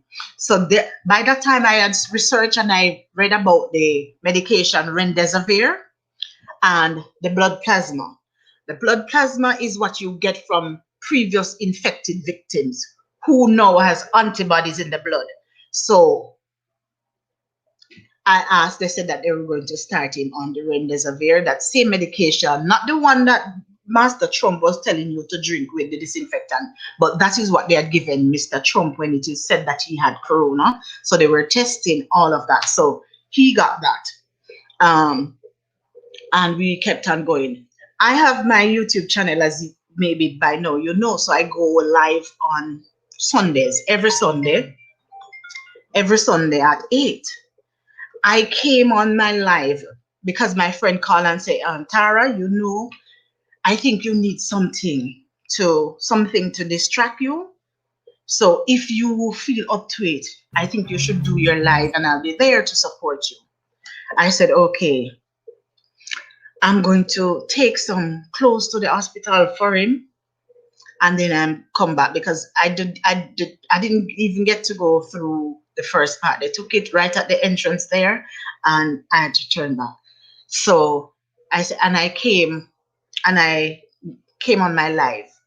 When I was on my live, I saw him log on to my live from the hospital. And I started smiling and I started clapping to myself. I said, yes, because he is a very supportive husband. He is very supportive, a very, very supportive partner. So when I saw him log on to the live, I said, yes, Father Jesus. That simply means that he is feeling better than he was. So I said, yes. And I was just there and I sent up a little silent prayer. I said, yes, God, this is looking up. He made 3 comments, because I have some regular on supporters on my channel. They know him, so they always communicate back and forth in the chat. So I remember one of them said to him, Mr. Jarrett, you need to tell your wife to put her glasses on so she can see and read my comment. And I recognized that he did not respond. That was the 3rd comment. So I said to myself, okay, maybe he's tired. Maybe he's tired and he can't keep up. So after that, maybe a minute or 2, I saw my cell phone ringing, video call, and it was him. So I mute the live and I answered him. And he started talking, the conversation now made no sense again. So I said, okay, what is going on here? And he spoke a little while and I was on my live and I mute the live and I was on video call and I watched him sitting there on my live. He passed out right there in the hospital with me watching. The phone one side, him gone one side. And I just froze in the moment and I said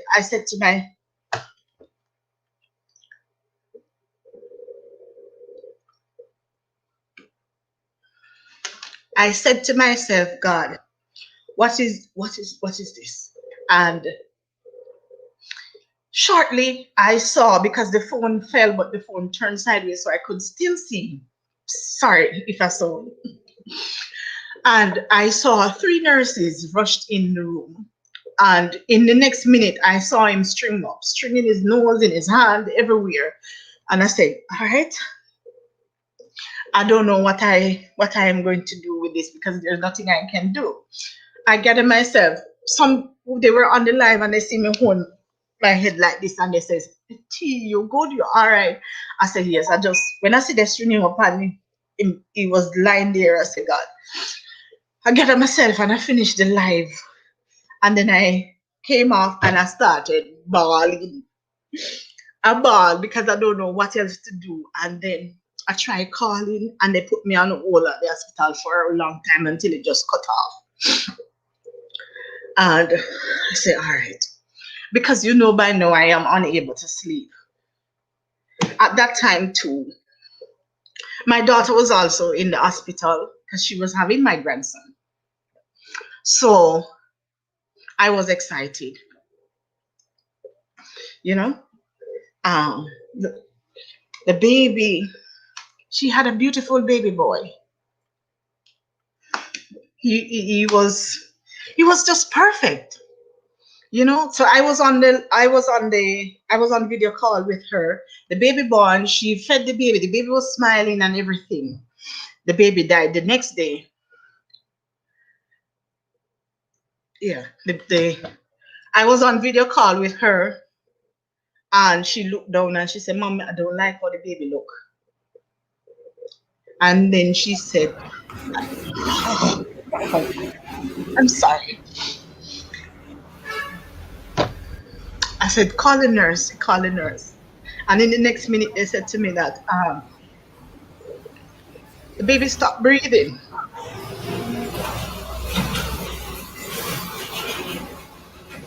So I had that dealing with, and I had him in the hospital, and I had my stepson here in quarantine. So it was such a hard it was such a hard time. I had people calling every minute. I had people calling right through the night because they knew I was not sleeping. Um, I had to be careful with him because I myself have an underlying illness, so I have to try to be careful not to contract the virus, as well as protect my stepdaughter from whatever. So I had to be mixing all sort of mixture. When my stepson go into that bathroom and anybody else spray behind you, use this, use that. You understand me? So I had to do a makeshift little place in his room for his cereal and stuff because he was not allowed out. Anyway, when he passed out on the live and whatever, let's string him up. Next day I call. When I call, they knew my voice, and the nurse said to me, uh-oh, and my heart dropped Mm-mm. because I knew it must be something. And I said, God, what is this? So when I asked them, they said, all right, we still need to do some more tests. We're running the tests as fast as we can because we need to see how to proceed. So I said, in the meantime, what are you going to do? Because obviously he's struggling to breathe. So what are you going to do? And anybody who has pneumonia knows that it is difficult, much less when you have pneumonia but when you have bilateral pneumonia. So I said, okay. They said that they're going to start him on the remdesivir. So I said, okay, good. Let us see how that is. So fast forward to the other day, um, when I called in the afternoon, they said, okay, it's looking a little bit better than this morning. I said to myself, praise God. I know he was not out of the woods. So I said, praise God. Things are, and I said, thank you, Jesus. So we said, And all right, you wanted to get a little 2 minute moment? Okay, all right. don't mind me. Okay. I said, all right. So we're going to start the remdesivir and let us see. So I said, all right. So I was just tired because I was not sleeping, and I was just trying to make sense of what was happening with my daughter, and I had to take care of my stepson, and I hid it as best as I can. So they knew that their father weren't well, but they had no idea how ill he was. And all the people that were praying and fasting, they had no idea how ill he was either, because nobody was able to visit him. And all in all, for most part, I kept my mouth shut. You understand? And we proceed. But the next day again, no, they said, when I called in the morning, they said, okay, good news, Mrs. Jarrett. He is able to go to the bathroom by himself. So I said, yes. And I started clapping. I said, yes, God. Fine. And I said, all right, good. And I put up a little more prayer and I said, yes, Jesus. Fine. So I did what I had to do here, and I said, yes, God, progress. I call in the evening, and when I call, they say, we don't know what happened. It's not good. I said, what do you mean? They said, okay, so this morning he able to help himself, go to the bathroom, he was up, he was talking, and no, there's nothing. We're not getting anything out of him. He can't get out, he can't help himself, he can't have a conversation because he can't really breathe. to be able to speak to you, to speak to anybody. And I'm saying, God, is this a cruel joke that you're giving me in my life? Over here, there's devastation, and my daughter is in such a sad place. And then this here, so I just stand up in the middle and I said, God, this is your one.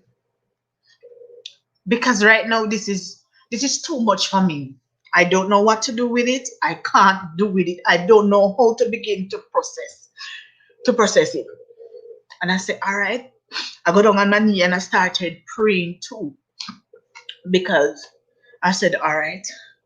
The image in my head when I was on the video call with my daughter and she looked down and saw that something was wrong with the baby is until this day it's still stuck in my head, and it seems as if I can't get rid of it. So I was just there and I said, God, I got on my knee, because when she recognized that something was wrong with the baby and they said the baby stopped breathing, and the phone cut off and I ring back and she answered. She said, Mom, I'm on my knees. I'm begging God, please. And I went down on my knees too. And I said, I am right there with you, my dear, and I'm praying. I don't know. And then they over this side are telling me that things are not looking good. I said, this can't be real. No. Anyway, we continued. They started giving him the medication, so they were onto the second dose. So I keep tracking and so on. Because all this time I was praying for him not to go near the ventilator. I did not want him on the ventilator because I've known so many horror stories from that ventilator. So I kept on praying and I said, God, please do everything to keep him from that ventilator. You understand me? Because I did not want him to touch that any at all. So I kept on praying. They started, and then there was a little change. And I said, yes. He sat up in the bed and he video called me. And he started talking. I said, Tara, what? You okay? I said, yes. And then he started looking and he started peeping at me like that. And he said, Tara, are you sweating? Tara, are you okay?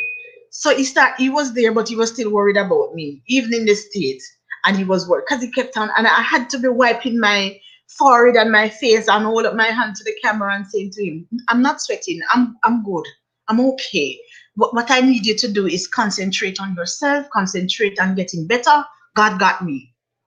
God got me. God got the children, because my stepson had it, but he was doing pretty well.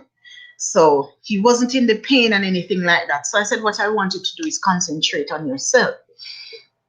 So I left that part and I felt, good that evening, say, we are seeing progress. The next morning when I called, they said, Miss Smith, nothing. Mrs. Jarrett, nothing. So I started shouting now because I was so frustrated. I said, what the hell, beg your pardon, you mean that it's nothing? What do you mean nothing? He was talking yesterday, up into the night, he video called. So what are you telling me now? What is saying to me? I don't understand what you're saying. You're saying that nothing, what nothing means. And I said, it is not looking good. So I said, all right. And I said, so what's the next step? Because by now I realized that I ball me I out for me picnic over here, so my grand picnic and me over here, so I was all cried out at the moment. So I said, you know what, make no sense, Mr. Young, so I ball again, that not go help nothing. What we going to do? Like me can't do nothing about it, but I had to speak to them and I said, what's the next step? Because by that time they had given him 2 doses of the remdesivir already. So I said, okay, we should see some sort of improvement and chipping in. Then I said to them, are you going to give him the plasma? Because that was the other procedure for him to get the blood plasma from the victims, who had developed the antibodies. So that was, you had to get that infusion. So they said yes. So I said, all right, good. So they said yes. So I said, when you're going to do it? They said, all right, we have to do some more tests and then we will know how to proceed. All this time, all this time,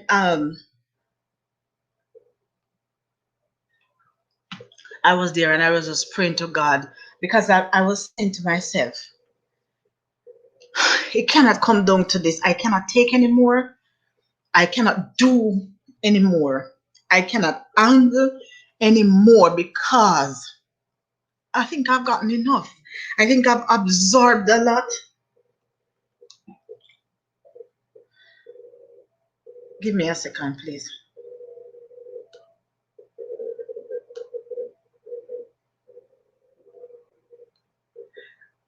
Yes, so I said, I think I've absorbed enough and I'm just tired. I was mentally drained. My emotions were all over the place. And I just did not know what to do. So I started saying, God, this it cannot come down to this, no? So they started giving him the plasma. Well, they didn't start because it's one dose you can get, one transfusion, that's it. So they gave him the other dose of the remdesivir and we see a little improvement. So I realized that he video called again. So I said yes, but he did not talk because the breathing was not good.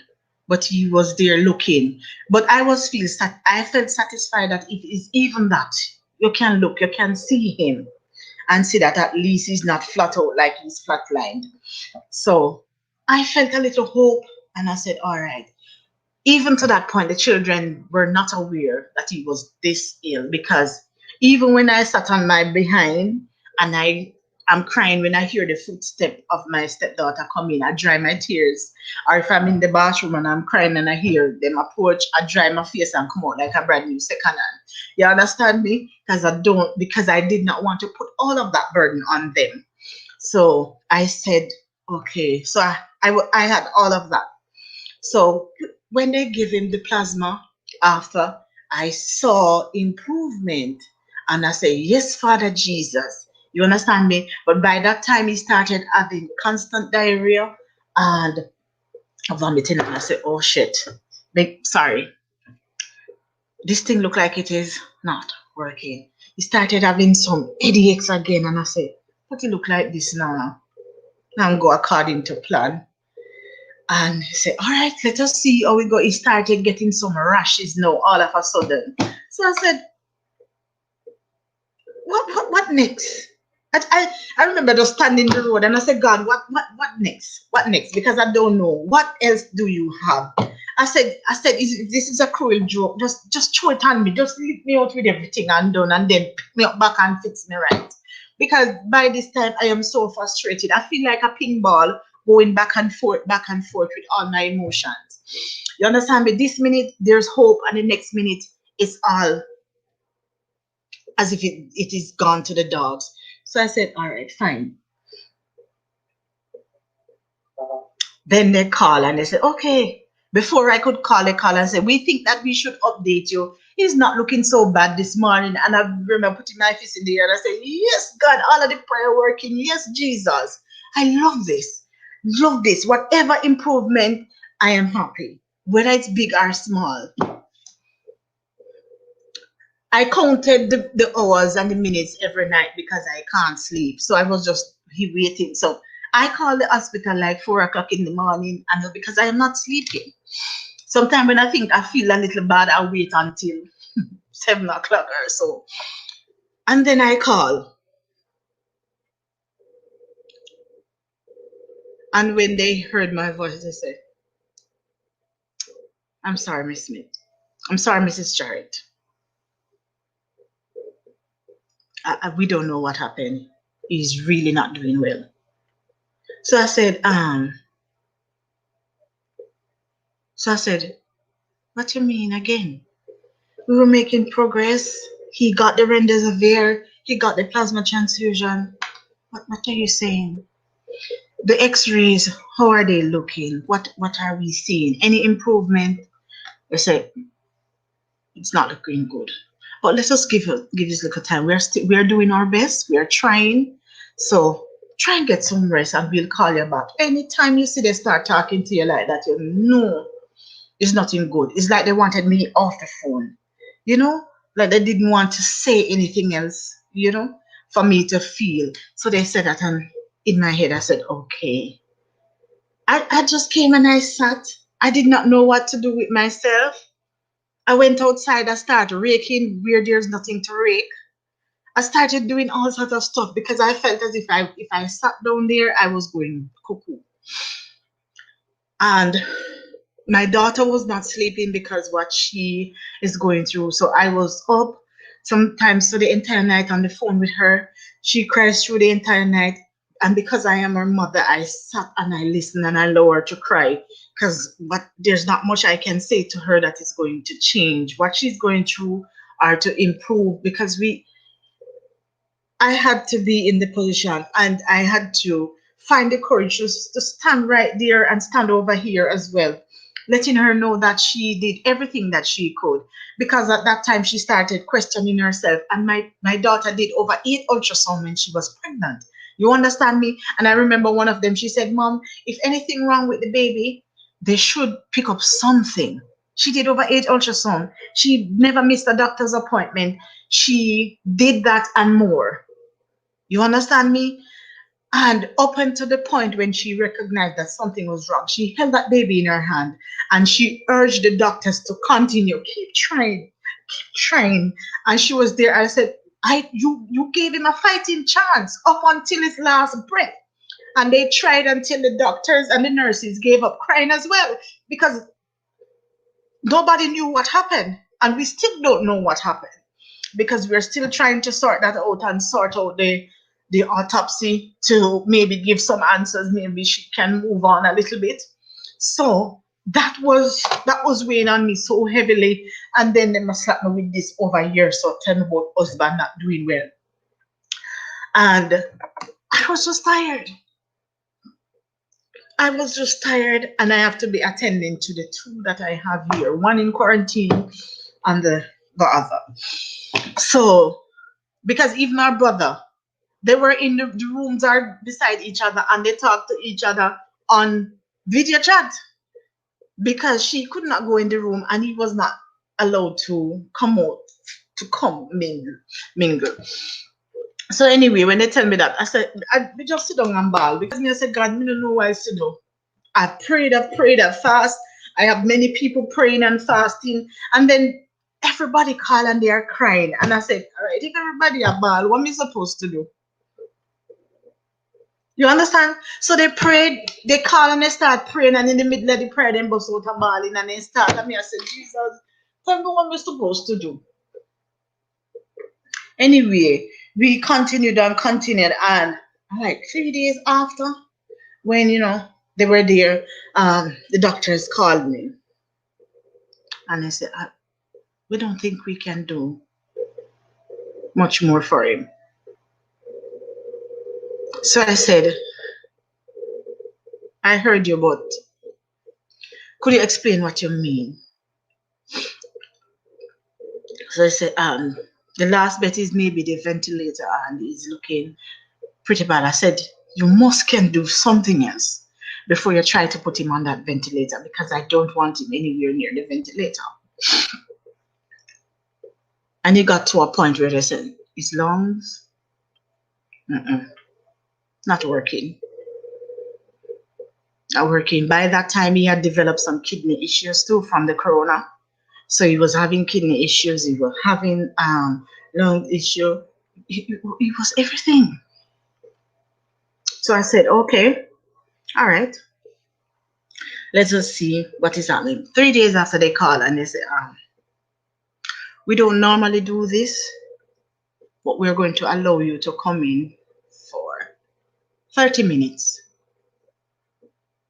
We're going to allow you to go where he is for 30 minutes. So could you come to the hospital? Flash Garden already faster than me. I was ready in a jiffy.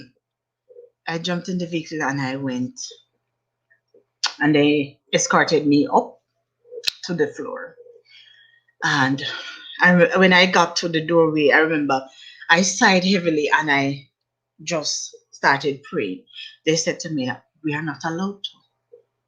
And we don't normally do this, but we're allowing you 30 minutes to say your goodbye.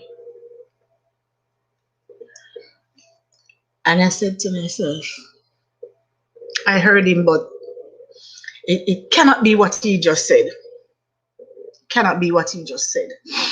So I stepped in the room and I saw him just lying there on the bed. And I started talking to him, even though I know that he could not respond to me. I started talking, I just started talking. The doctor was in there and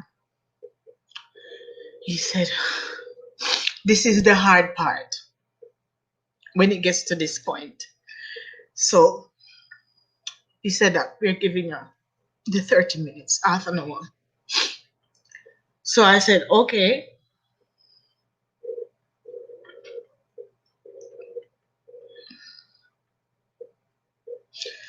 And I kept on talking. I paused and I prayed and I talked some more. It's like I was talking to myself because he could not respond to me. And I talked some more and I prayed some more. Because the doctor had said to me, when 25 minutes had gone out of the time, he came back in the room and he looked at me and he knocked his wrist like that. And I know he was saying to me that it's time. So when he said that, I looked up and I realized that I still have 5 more minutes. So I started praying, but in my head I said to myself, I am not going to spend the last 5 minutes just praying. Even though it might sound funny, because prayer is always good. But I said to myself, I'm not going to spend the last 5 minutes praying. I need to say something personal to him, so just in case.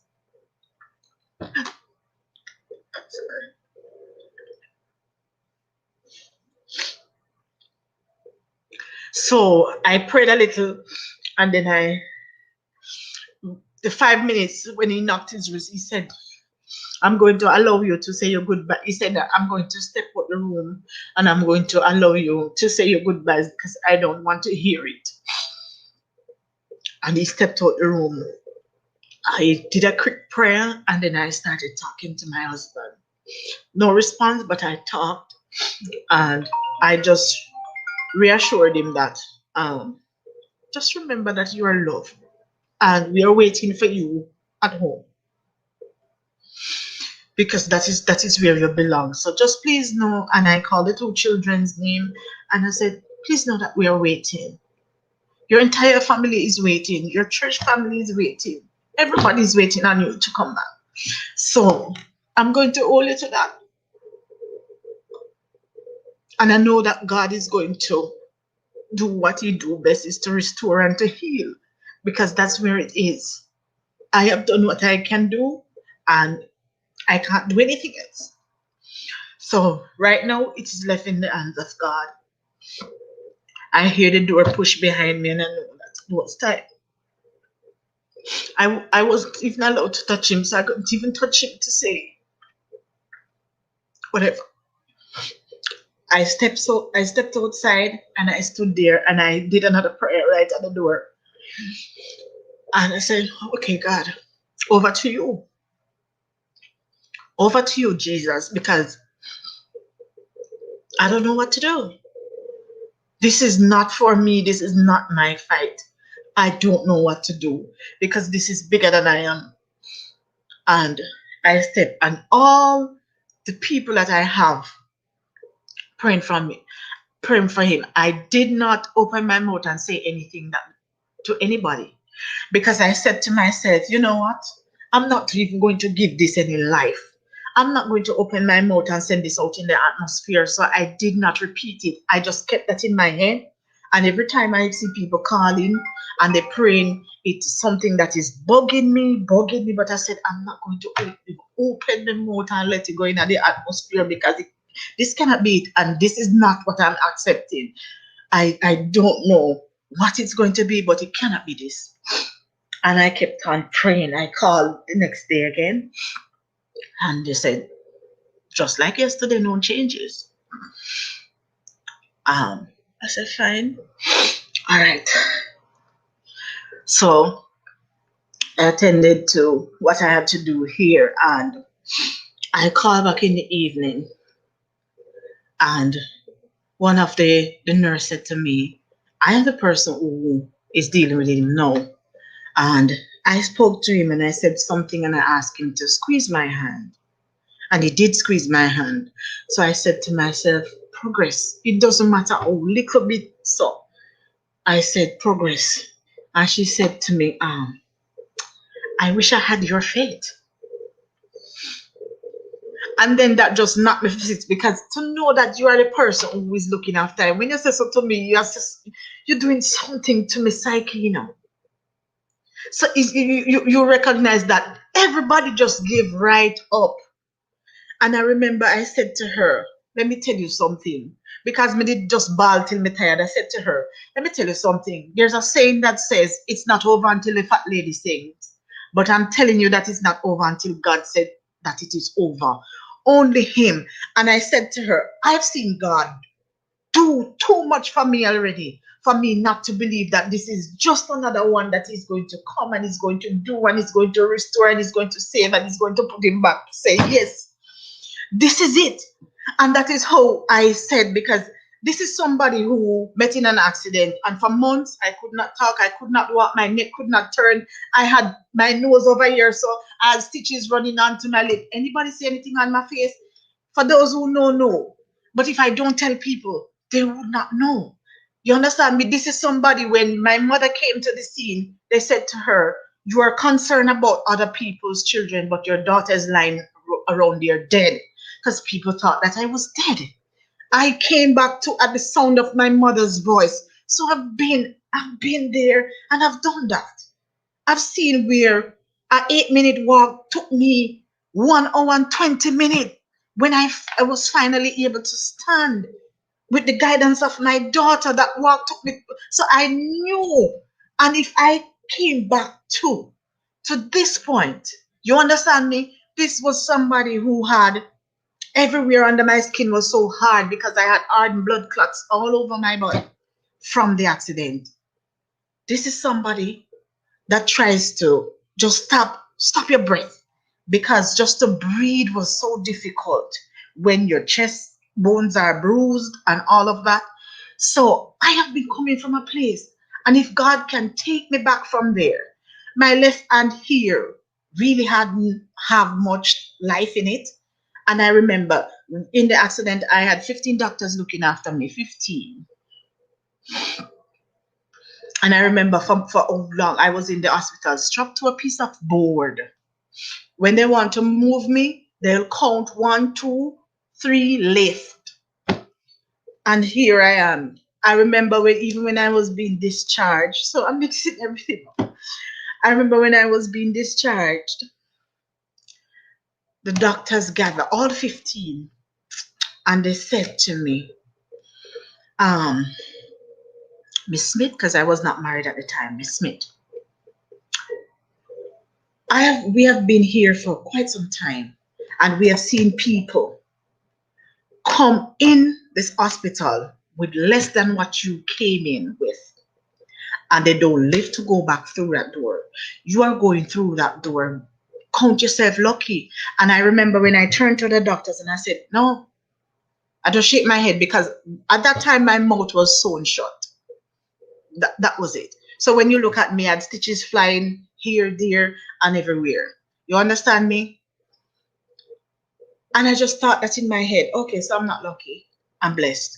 So I've been at a place and I've seen God work. Because when I was in that accident, I could easily count the things that were right. Because what was right was not much. So that was easy to count. You understand me? Till this day, I still don't remember the accident. That's a blank state.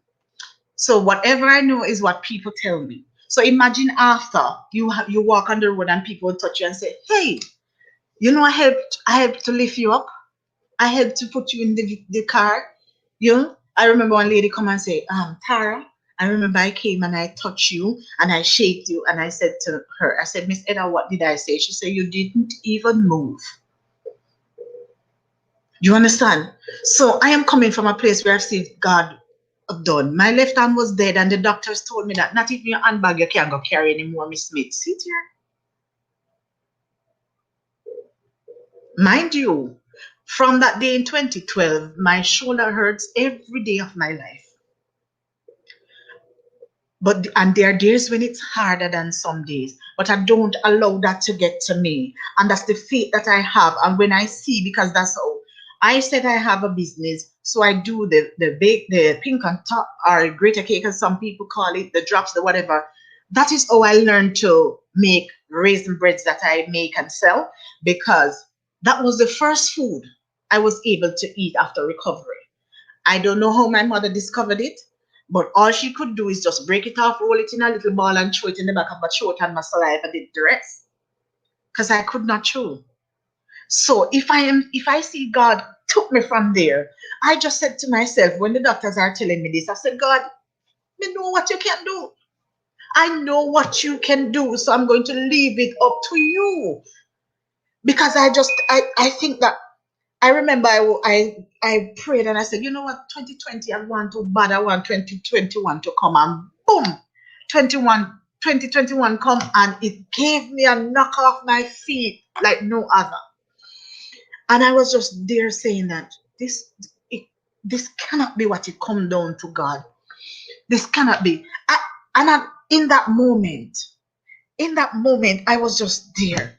And everything came down on me, and I was just there, and I said, how much more can I take? I said, this is too much. And then there's something in my head say, but who are you, Tara, to determine what is too much? Who are you to determine what you can take? That's not your job. That's God's job. But if anybody understands, it's one thing when you are over here, that is one thing when you see your daughter hurting and there's nothing you can do, because till this day, that's what broke my heart, or breaks my heart. The pain that I see in my child's eyes, and I realize that it's not something that you can buy something and say, okay, you need to go to the doctor. I can't do anything to fix that. Because as females, I don't know if anybody listening here who are mothers, when you have a miscarriage, it's hot. It's a whole different ballgame when you are in the hospital, you push and you bring that child into this world. It's a whole different ballgame when you put that baby on your breast. You create a different bond. She breastfed the baby. The baby is a beautiful baby. And I was on video call, because even though I am not where my daughter is, anything, if a strand of hair out her head feels misplaced, she took up her phone and she called her mother. That's the relationship I have. So she called, and I was there, and the baby gave her such a beautiful smile, and I was also in love. And I said, yes, God, yes. And then when they told me that, okay, when the baby died, I said, I don't understand. I don't understand it. So she was over here hurting, and of course she was reaching for her mother. And I was just there. I said, God, fix this. Because if it come down to the test, how am I going to choose between my husband and my child? Because I was in that space. So if anything wrong with my people, what am I going to do? So he was over this side and she was over here. At that time, I just said, you know what? I don't know what it is. And God, if I do anything when me know me not to do out of the ordinary, I beg you to forgive me. Because I started, me don't know what to do. So when we were there, they said, all right. As I said, I come and I did not disclose it to anybody, because I said, I'm not sending that out in the atmosphere, because he's going to come home. I'm not going to accept that. And I'm not going to give it life. So I'm not going to repeat it. You understand me? And I was just there.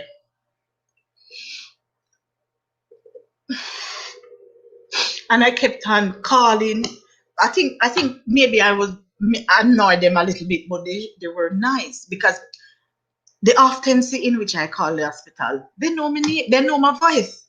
When they took that phone up and I said hello, they said, "Oh, Mrs. Jarrett," they knew my voice to the way on me call. Because I said, okay, any just a little glimmer of hope. That's all I need. You hear them tell you, if your faith is even small as a mustard seed, if I even want a little bit, so I was just hanging on. And I said, God, just a little bit. Show me something. I said, you are the God of love. You restore, you repair, you refurbish. Me say, give me one little something, Jesus. Can me stop talking in English? Me say, pat was straight. Me say, God, give me a little something. One little tip. You hear them beg, say, little tip or something. That's all me I beg you. One little bit. Just let me see. In the and then when I called, one of the doctors said, Miss Smith, he's looking up, things looking up, things looking up. So we took him off the oxygen. I say, yes, God, yes. That simply means that he is improving. And me say, me jump up in here, me run around the house. I say, yes, God, yes, yes, yes. Fine. I call the next day, blam him back on the oxygen. Me say,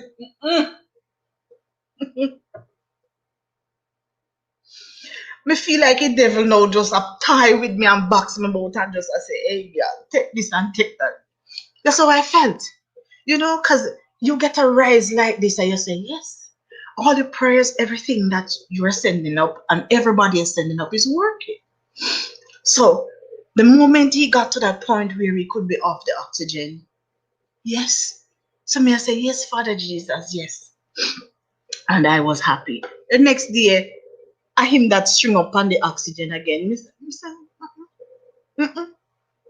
So I video called and I was just looking because he was just there stringed up to the machine and everything. And I was the nurses were nice because I video called his phone and they answered and they allowed me to see him because that's the only way I could see him. All right, we go and about 3 days after call, they took him off the oxygen again. I said that his lungs getting a bit better and so on. So he's responding to the plasma and the remdesivir. Good. So I said, all right. And I said, thank you, Jesus. But at the same time, it was a timid thanks, if you understand what I mean, because I've been in this place since it started so many times where he went up like this and I felt my spirit rise and then I just get a drop both. So I answered, but there was something lingering in me and said, God, I hope this is not like the other time. I hope this, so your answer, but you're hopeful. And I remember my stepson called me because that's how we communicate in the house. He called me from his phone and I put on my things and I go in his room, do what I have to do, take his meal to him, whatever. Because even when I keep collecting my husband's clothes, I got a big box, and what I would do before I open up, I would allow it to burn in the sun a little bit first and so on before I took them out, spray them with the Lysol, and then I would fill the machine with disinfectant and so on and just wash his. Then I wash down the machine and so on the dryer before I put any of our clothes in there or anywhere near there. And even after I wash it, I would double dry them to make the heat penetrate through it. That's how it was. And I kept on going. I said, all right, a little bit more full. And then they said to me, oh, he's even a little bit better today because he opened his eyes and he asked for you. So I said, all right, Papa coming around. So I feel happy, but there was a little fear just there, same, because I didn't want they put me up so high again and drop me again. Somebody there me I say, all right, God. And it kept on improve. And I said, yes. I said, yes. And then he called and he said, T, you good? I said, yes. He said, you sure? I said, yes. I said, how about you? So I said, I'm good. And then we started talking, and I realized that he had no recollection of all the things he has been through in the hospital. He remembers none of it. He don't remember. And we started talking again. I said, all right. And then after they come again and they say, we don't know what happened. He's not doing good. So I said to the nurse, again today? Because we just fed up. We said, again today? I said, look here, go back in the room and then you come back and you tell me the right thing, because what you're telling me, it can't be it. Please. Respectfully, please. Re-enter the room and then you come and give me the right report. Because in my head, me I said, no. What she gonna tell me about saying not stay good again for? After he was up, how many days now you're going to come and tell me again that he's not okay? Are you crazy? So I tell her to go back and check. She laughed and she shook her head. She said, if I even go back and come back, it's going to be the same. I said, nonetheless, please, just step back inside. I know there's going to be a difference when you go back in there. When she went back in there, he waved at her and he said, hi. She said, then she said, how do you know? I said, I don't know, but I felt something in my heart that this cannot be it. There must be something else. There must be something else somewhere. This can't be it. And anyway, fast forward until when they call and they say, fingers crossed, he could be out in 3 days. So I started skipping around the hospital like somebody could pick me. I said, yes. And everybody was looking at me like, I didn't care. So I was just there and I said, okay, fine. And then I pray. Next day I asked them again, I say, are we still on track for him to come home? They say, yes, because he's looking good. We did some more tests this morning and the lungs are looking good, not too bad, blah, blah, blah. And I said, yes. So I said, okay, fine. When the third day come, I was on pins and needles because I said, God, do not make them tell me nothing this morning. Do. And I put on a piece of balling before I come out here. I said, you know, I'm here cry before me reach. Because if me go and then tell me not ball again.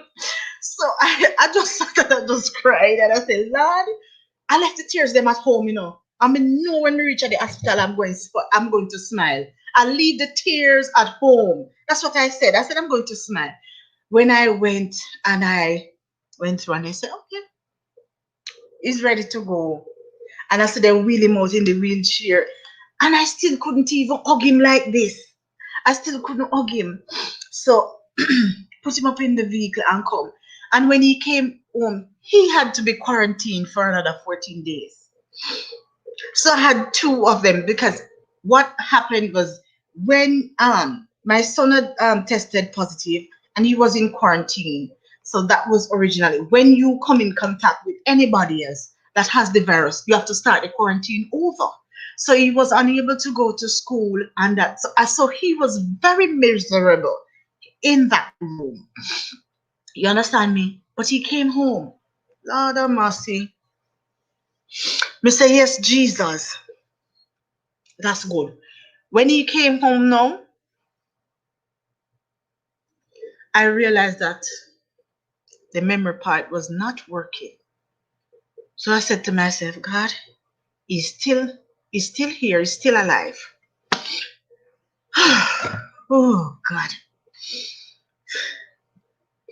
He's still alive. Good. The man didn't even remember when he was born. It was that bad.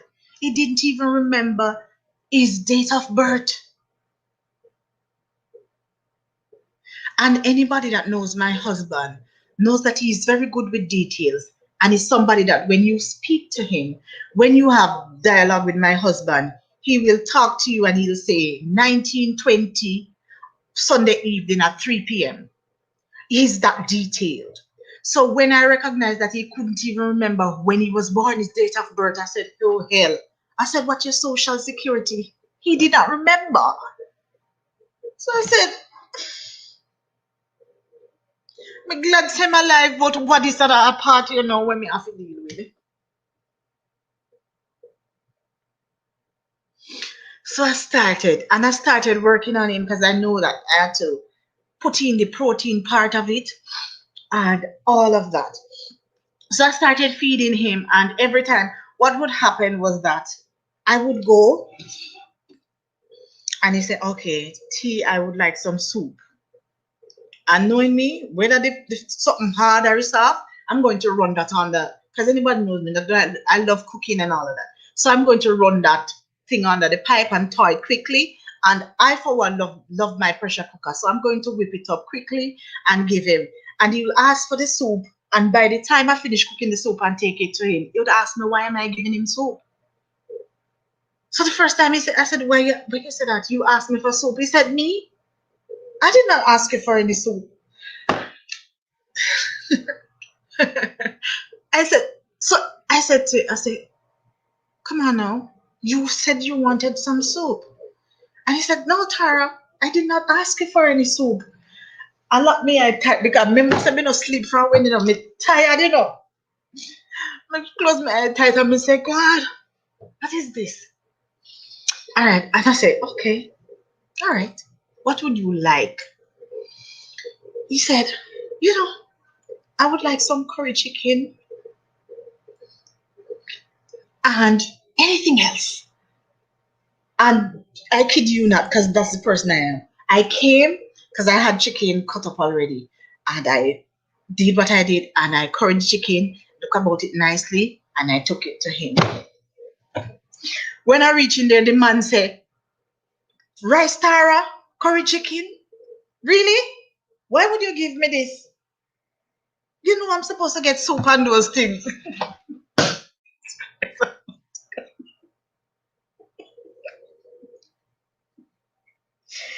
Oh, God have mercy.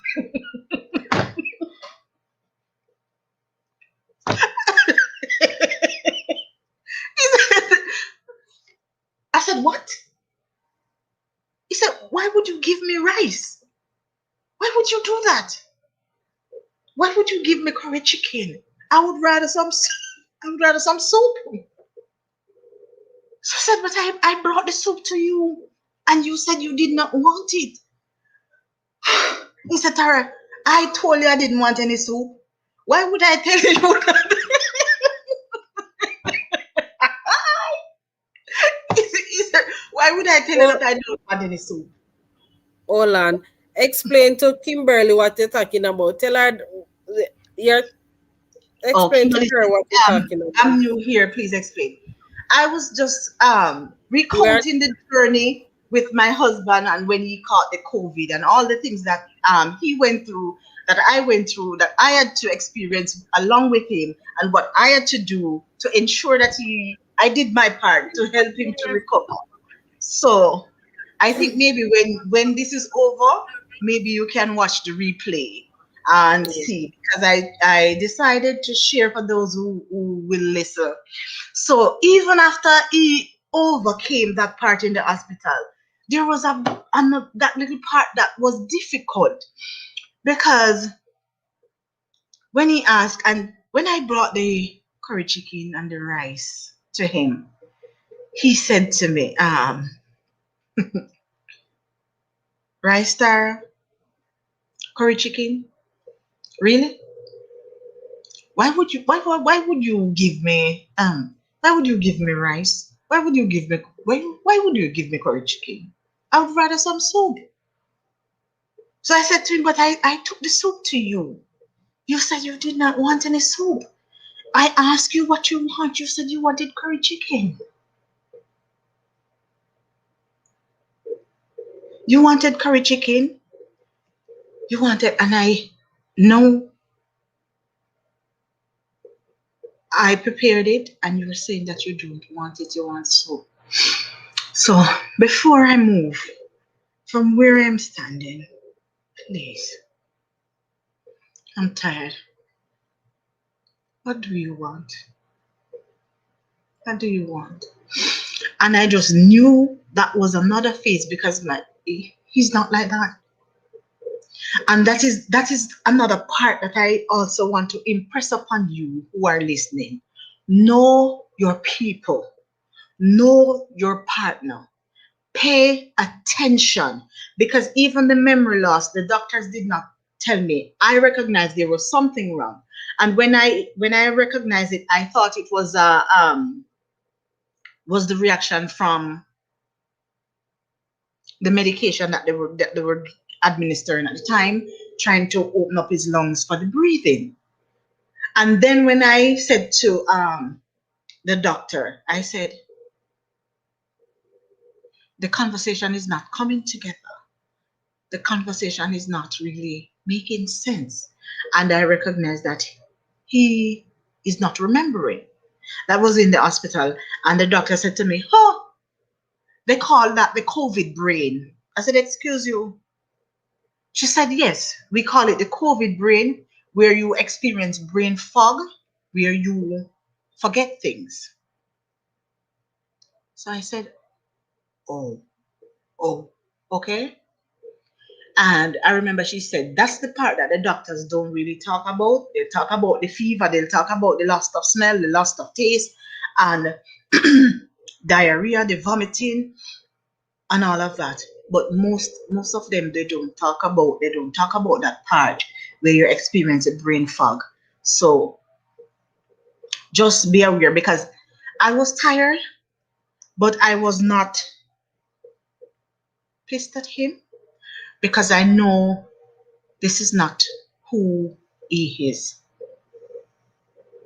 If you get what I'm saying. He's not usually like that, because he's one that is considerate. If I buy the callaloo, he's the person that is going to come and strip the callaloo and cut it up. The coconuts, is the person that is going to crack all of them and cut them up how I want it. So when I hear him say, okay, I don't want this, I want that, and when I take that he's saying, I don't want this, I know that that's not him.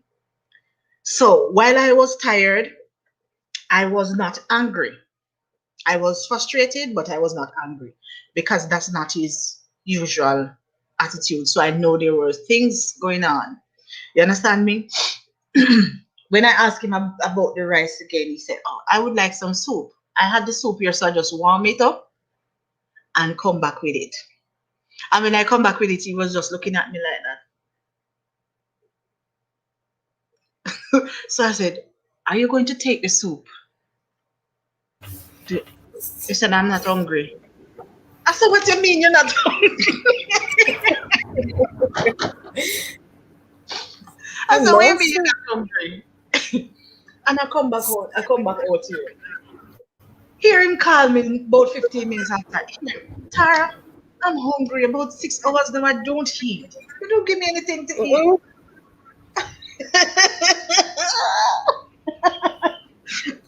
So why you never force him to eat the soup or feed something? Let me tell you something. You see, by that time, I don't even know if I was operating an half a cylinder. I was so drained. I was so drained and tired. So I said to myself, okay. So when he asked me again, I come and I warm up the soup, and I took it. I put the medication and stuff that he's supposed to take, and I said, okay, this is before you start. This is for this. This is for this, and I outline. So when I come back out and I wash my hands and stuff, I go back in and I see him take the one that he's supposed to take first, and then he's gonna say, okay, which one you say again? And I said, that one, that big one, and that one. And I see him take it, and I say, okay. When he finished, he said, okay, I love that soup.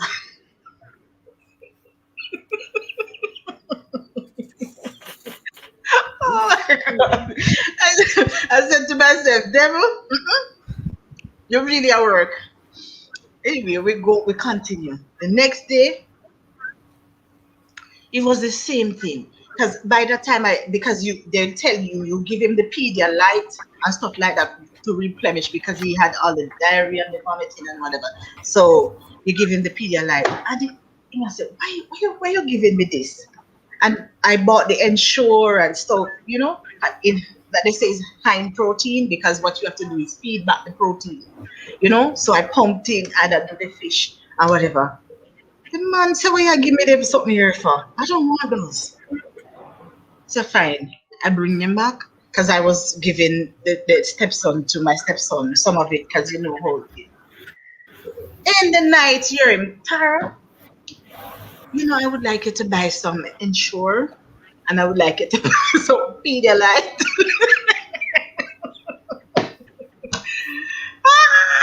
Oh God of mercy! So I was there, and I said, "But those are the things that I gave you this morning." He said, "You gave me?" So yes, aren't you my husband? You. I said, "You, Mr. Jarrett." He said, "You sure?" I said, "Yes." So I went back for the two, and I said, "Here, which flavor would you like?" And he said, "That." But I said, "That you give it back to me now." Fine. Anyway, we went through that phase, and I realized. So what I did every time I brought his food to him, I would say, "When is your birthday? When did you born?" And when he can't tell me, I would tell him that your birthday is so and so. So every time I go, I would tell him that. I would say to him that your social security number is so and so, and I keep drumming it in his head until I recognize that things are coming around, and whatever. Even when because I was not in the room with him because he was quarantined, and I would turn around in the night and he would just be standing there over me, and he was just looking, and he was saying, "Are you feeling good, Tara?" I said, "Yes." He said, "Are you sure?" I said, "Yes."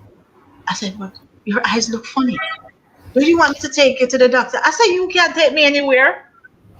You can't, you can't take me anywhere. You need to go and lie down. The next 2 hours, you turn around, it's him that again. And one at the time he attempt to feel and like you remember that he's not supposed to touch me. And he backed up and he said, "You sure you're feeling well? You sure you don't want to go to the hospital?" I said, "No, I'm fine. I don't want to go to the hospital. Are you feeling okay?" I said, "Yes." "Why would you ask me that?" He said, "Because you're not operating okay." He said, "I just want to know that you are okay." So I said to him, "Yes, I'm okay. Now, do for God's sake, go your bed." Do So for God's sake, go your bed. how long this went on for? For like a 2 weeks, another 2 weeks, another solid 2 weeks. So And then, 14 days plus 2 weeks after I'm come home, 14 days yes. of not remembering anything. And the other two I'll give it weeks, like 10 days because after I realized that it was coming around. But when he came home, it's a lucky thing there was somebody else in the house, other than the children who, was staying here. So I started telling him all the things that he was doing and that he had done. And he was saying, "Okay, Tara, obviously you're trying to prank me, but obviously that's not your strong suit because it's not working. This is a prank." I said, "No." I said, Have you ever seen me trying to do a prank?" He said, "No, that's why it surprised me that you're pranking me. Because this must be a prank." Then he turned and he said, "Tara, you know that these are serious accusations." I said, "Accusation? We're not accused you of nothing." So when the young lady came and started talking, he said, "Me? I don't say nothing like that. I don't do nothing like that." so you never tried video him yet before or something like that. That was my mistake. And you see, there was so much going on in my head till that Yeah, even you're did come. frustrated and tired and all You of that. understand me? But Yeah. he was, and he said, even the other day, I said to myself, "Boy, Tara, I was just lying here and thinking about the things that you told me. I'm sorry." So I said, "No need to be sorry because it's not your fault." So I said, "That means you believe me." "Yeah, but just because we know you're not liar, because But listen, it was so frustrating. You understand me? And then when the time he started feeling under himself, because he had lost weight, but in my eyes, it wasn't that bad. And he might tell me, yes, Tara, it's pure skin and bone upon me. And I'm supposed to get the protein. And I'm supposed to get that. I said, what did you give me back? I gave all of that to you. And him said, I don't know nothing about that. One of the days too, he just got up and said that he was going to clean his car. He put on his tam, his jacket, he put on his shoe and his socks. When I look and I see my husband push the foot of his pants down into his socks, I said, hell to the no. No, he was ready. So I said, where are you going?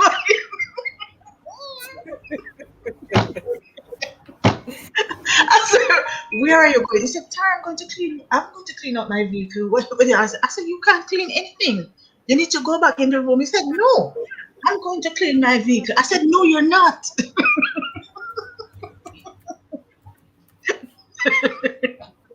Let me tell you something. If people don't have good relationship, because let me be honest, if I wasn't the type of person I was, and he wasn't the type of person, if he wasn't the person who I know he was, I see where frustration could take over so easily. You understand me?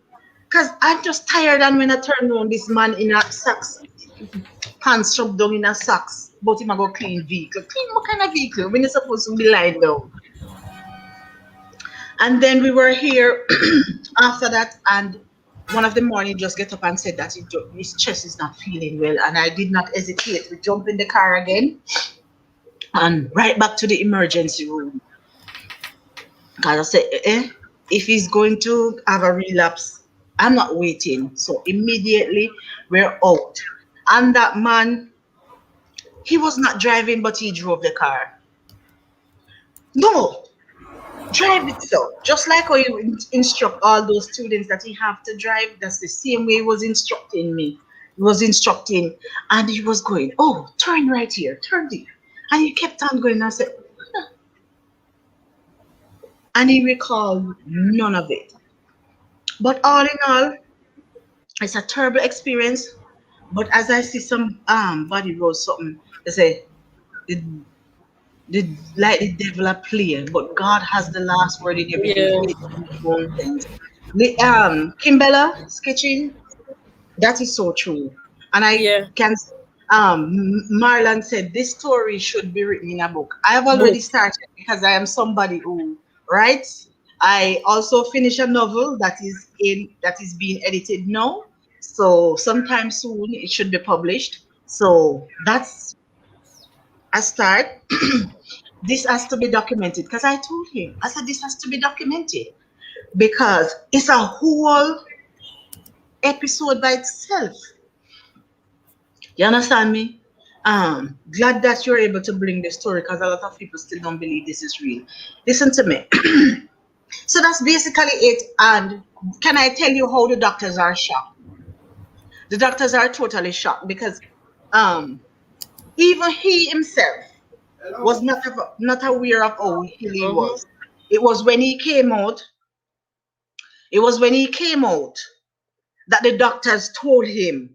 And then he turned to me and he said, Tara, why didn't you tell me? I said to him, I don't know what I would say to you because I could not look at you and say that, babes, it's not looking good. And the doctors say you are not going to make it. I could look at you and tell you that.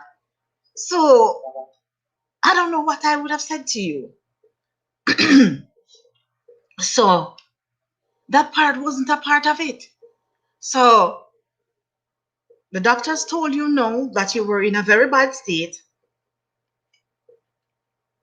So now if you ask me anything or you want me to fill in all the blanks, I can do so. But at the time, I wouldn't have looked at you and tell you that they gave up on you. You understand me? I wouldn't have looked at him and told him that the doctors gave me 30 minutes to say goodbye. I wouldn't have done so because in my head, I wasn't accepting that. I was not going to think that, okay, so the doctor then says so. And When I walk through the door, I must tell my husband goodbye and I'm not going to see him again because I didn't give any life to that. I didn't give it any energy.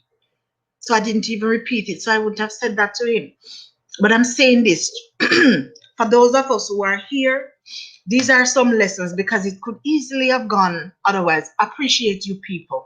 Appreciate the people, appreciate your partner, your mother, whomever it is. And if there are people out there that you love, don't wait, don't wait. Don't wait, don't bother wait until when it gets to a certain point, then you come with a bag of roses at the graveside, or you come and you keep big night. Show them that you appreciate them from now. Because you see, this experience let me recognize that how fragile life is. My grandson who passed away, it showed me that life is so fragile and that death is so final. Because when it gets to that point, there's nothing you can do. It's done. And every time I look in my phone, the baby don't even look like the baby dead. The baby don't look. Even at the morgue where the baby is, the person said, "We have been doing this for years," and she said, "I went back twice to really look if that baby is dead, because the baby don't look like the baby dead." You understand me? So I'm just impressing upon you. You see that auntie that you don't talk to from 8 years ago? Make that call. That uncle that you haven't seen for a while because he did say something to you, like, listen to me. Call him. Call him. You don't have to be fine and dandy with everybody. You don't have to visit everyone's house and they don't have to visit yours. Mend that relationship. Fix it. For those of you who are at odds with your child or children, fix it. The great granny when I see you from 19, how long? Pay her a visit. If you can, pay her a visit. If you can't, get back the link to her. Say, "Hi, grandma. How are you?" She not gonna remember your name because long time you not talk to her. She worse not gonna know your number because she don't remember say you exist because you dump her a long time. But you're going to refresh her memory. To say, "Is your son Johnny after this?" You understand? So you're going to go and make the call. You understand me? That little person who used to help you in high school, and why she did talk to you in a tone where like, send her a little True. send her a message. Just, you don't have to be friends. Just remind her that, you know what? Even though we are not best of friends, but I remember what you did for me, and I'm just telling you that I appreciated it, and I still appreciate it. So I'm telling you facts. People like up the life for me now, please. Beg Yes. you, And please. if As you come in, just like up the life for me. Thank you. you hear along me a chat, I am that person. I don't have a problem. If anybody in the chat has any question, you can shoot the questions now, and I see your best Yeah, I can answer it. answer them. And like up the But just life for me, please. So I have 37 likes, and I know enough of you on here just came on, and I'm sure you don't like it as yet. So I'm begging you, please help me. Like up the video um, for me.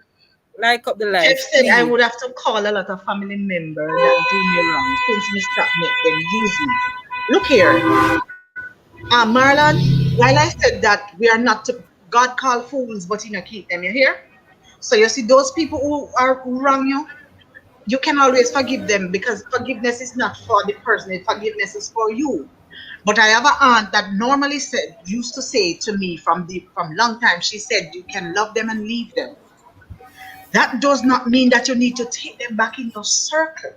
You understand me? Exactly. And I will go and I will say this. It is said that people come in your life for a season. It's for us to recognize when each season has ended. Some people are like the leaves on the tree. They'll wither when the season has dried up. So whatever they want from you, when they finish getting that, they're gone. You understand me? And some are like the branches. Wherever the wind blows, that is where they are. So wherever the progress they and whatever they can get, they'll to and from.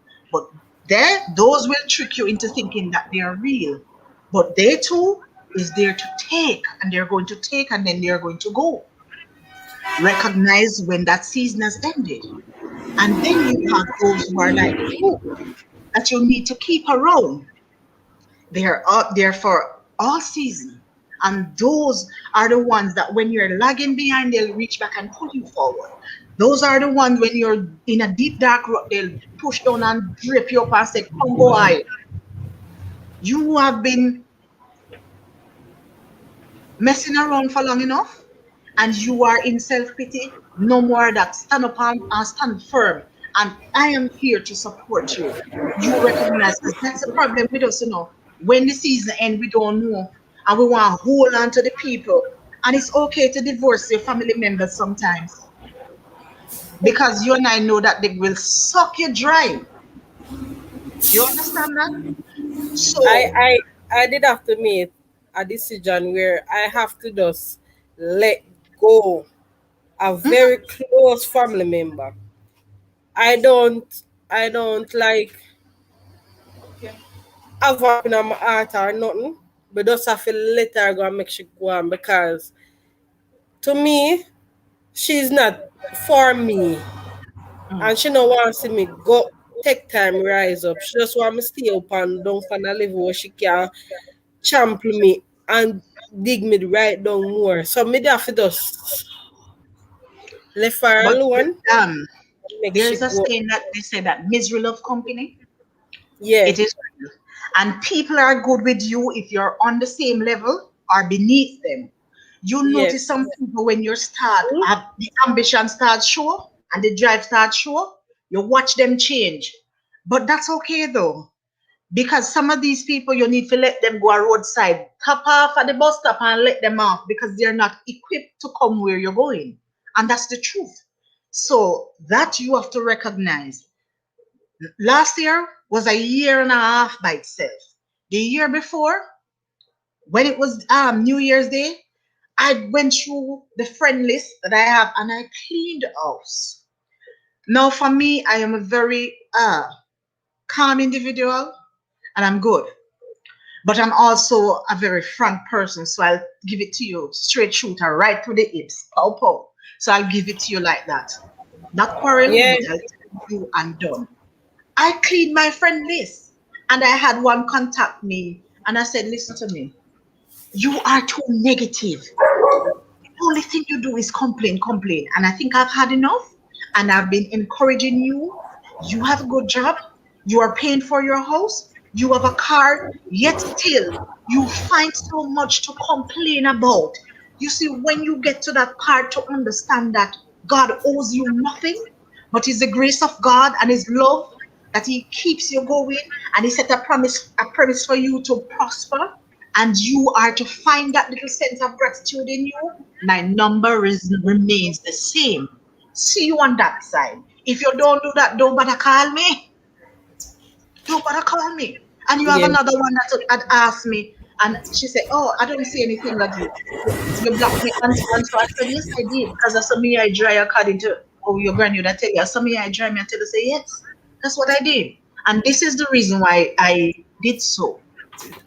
But Mhm. if you think you can fix and you'll be in line with what I want around me, because your circle of friends are important, your circle of people around you are important. Understand. I also understand that when I ask God to protect me and guide me, when He remove this person from my life, it's in order for me to go. Hey, some can't come where you're going, Chef. True, They're not true. equipped to come where you're going. And if God allowed them to come with you, the bangarang that they create in your space, not even you yourself can come back for it. You see, when you have tried with people and you have gotten enough, you go and I can speak because I've been there. You understand me? I've been there because, and that is the reason why, even that's another story. Even when I got involved with my husband and I saw his attitude, me start side eyeing so because I am used to in a position where I am the giver. People come and take. So I Yeah. had more takers around me. So when I see this person extending himself and doing things without me asking instead of me, I say, I want you right now. Uh, you know, why in ulterior motive? Because I think that there must be something else. When me not see just so. why you come and you're so nice and you're gone. Because I'm not used to that. Apart from my siblings, and so I'm not used to that. And maybe two friends, because I don't have a lot of friends either. I have acquaintances. You understand me? So I had to, me start side eyeing and say, so look here. While you need to love and while you need to make amends, make even the Bible tell you that don't eat coal on your chest. So don't be fooled. When it is said that you need to reach out, it's just to say, how are you? Because it's fine. But me know, you know what? Them just like how you have some people, and some of the time when I open my mouth and say it, some people might look at me funny, and they say, "Oh, you shouldn't do that." When I said I have people in different category, because I have people who are allowed to come to the end of the driveway and me broke my neck and me behind, figure down on the driveway to you, and I have people that I allow them to come to all the way up to the end of the driveway here, and fine. I have some that I will allow to come to the doorway and I stand there. And yet some when them a come, I want to run through the door and almost cut off my heel back because me don't want you in there. You understand me? And you have some that you'll open the door and step aside and allow them safe passage in. Yeah. Everybody can be on the same level, and you have to Same level. recognize the people around you and recognize that say it's not all for one and one for all when it comes to certain things. You understand me? Some family members you have to divorce them, then worse than parasite. Mm-hmm. And we suck you dry. Yeah. And even when you suck you dry, you hear what? They still want to know and say, oh, because she can't get a business and she can't get some money in no time. She can't do this, she can't buy this. And then remember, say every week they come to you. So them help run it down and them don't eat it down. I know family members where you give them the taxi, you buy your car and you give them the taxi to run, and them same one turn on set up man for thief the taxi. Mm. So you have to recognize your circle is important. Yeah. I always tell people, I have a husband where if me wrong, I'm not afraid to say Tara, come on girl. And if my tone is not right, I'm dealing with something, somebody, when him done, him say, T, you know, your tone was a bit harsh. Or, you know, me think you could have looked at it from a different. I love that. I don't want nobody to egg me on all when me wrong. I don't want to. I don't want a man to come drape me up and go like with their Iraq front line. Yeah. But I want somebody to step in. I want the friend that I have. He said, come on, Tara. I don't think you handle that the best way. That's what I want. I want the friend that knows that I am going to do certain things. I enjoy your life, definitely. We'll be back. Sorry, I have to go. I have an appointment. Blessing, Thank blessing. you. All right, Thank Kendall. you. Thank Because a you. long time we really there chat with you. You understand? You understand? So just We share. have only 6 minutes leave. All right. So No, we good. have Summit done in time. 9 minutes. Yeah. So Yeah. people, I'm so happy to have Tara because honestly, when I start this live, it was supposed to be a silent live. And you know, we just say, what go on with everybody? We just want to know. Because you know, we they here, we don't know what go on in other places. And we're saying, you know what? Let me just go live and just do a silent live. See, it turned out that's my command live. But you can see me. Then we start talking at the chat. First, we're talking in the chat. And then we start come on and me did really want to hear your experience. Me never want to see her type it because I know if you typing it now gonna really bring out Come out like yo. yeah, like how would I want it. It's like me want to experience it first, and even though I wasn't in that, but you telling a story, it's like I am there and people get fit have an open eye to all of the things them. Chef, come in down here. Your circle need to clean up. My one, Chef said love I life. bought a car for investment. That's Oh, a this taxi. one. Gave it to a cousin. 2 years later, Oh, he came and he parked my car and he bought himself a car the next week. So you know how your taxi money yeah. go. You not give none. Let me tell Yes. you So something. Sometimes you help people. I help a friend quickly by loan, establishing a place for her, and till this day, it looked like she disappeared. I haven't seen her. I know that she wasn't repaying the loan and stuff that she told me that she was repaying. When police came to my classroom, and luckily they were in plain clothes, so the children did not know that it was police. The principal did not know that it was police. All they call it says, Miss Smith, there's some men out there. When I look around, I saw five men. I don't know them. When he said, I am Detective Gordon, I stand up with my big guy and I look, me no know you. Me no know where you are with me. Only to find out all the things. Until this day, she hasn't turned up. This is somebody that I gave my light bill money to buy food. This is somebody that I take my clothes off of my back and she'd say, I like that dress, I give it to her. This is somebody when me take my sheet off of my bed because my sister saw so much as you have and give it to, and that's what she did. So you had to pay that What do you loan? mean if we have to pay it back? Jesus friend. And that is a whole story because it's the first time I don't know if anybody know about OBF. I went to OBF for that loan, and that's a whole story in itself. Because all the things that I use as collateral, when those people came to the school for me, they had another set at my house. So take off the lock, take out the stuff, them out of the house, creep out everything. When I went to the evening, listen, that's another day. That's a different story. No, sir. That's another day. That one different around you. Thanks for listening to me. I hope I will help shed some. I have helped shed some light on some of the things. So just look out, pay attention. Don't pay attention to the conspiracy theory. It doesn't matter where corona originated. It doesn't matter how we make it or how it come. It is real. Protect yourself, protect your loved ones, and be careful. Mask, social distancing. Do the steam. I like the orange peel. That's when I peel orange, I don't throw it away. So I use it. I use the garlic. I use ginger, and I boil it. And you steam your face. Add some peppermint to that, or if you have some eucalyptus, you add it to that and help to steam your face. And 5 minutes, 5 minutes no, 5 minutes later, and so on. You boil the garlic, the ginger, the onion. But you're good for not catch it. If you have two person around you, will catch it. Then you hug up your husband, you do this, you do that with him, and you not catch it. None at all.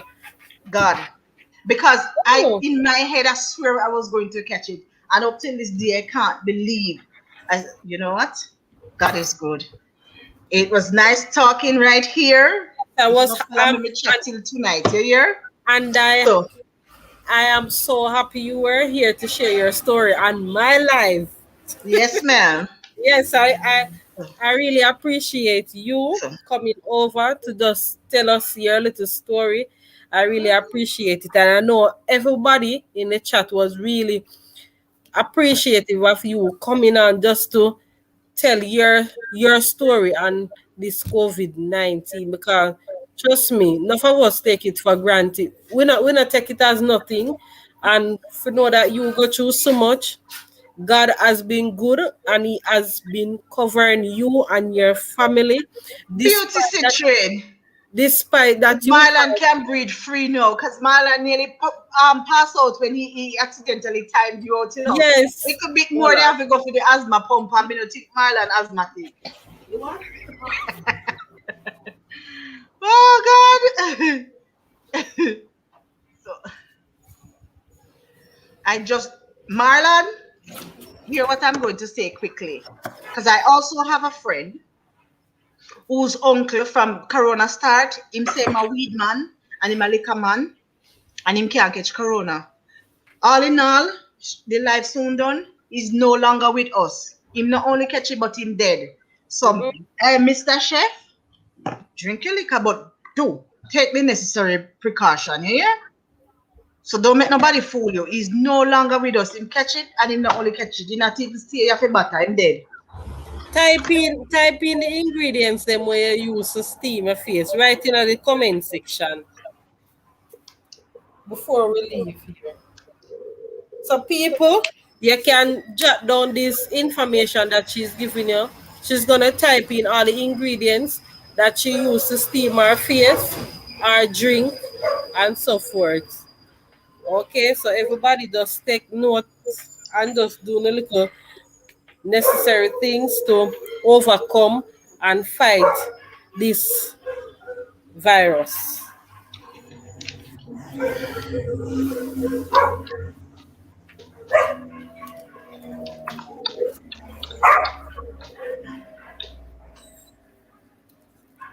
Beauty said it's I know, I realize. Bless up my friend. It's This a all. beauty. Marla nearly pass out over here. You hear? This is when me look for my phone, me see sat as some man that say it had say Marlon do this. I mean I say, weird. I say me not Because it happened to me, but it was on my live. You know. right. Right, Ginger.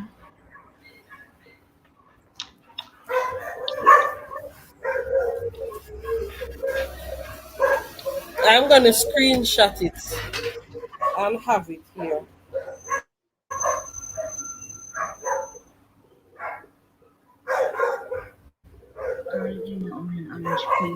I visit your house on another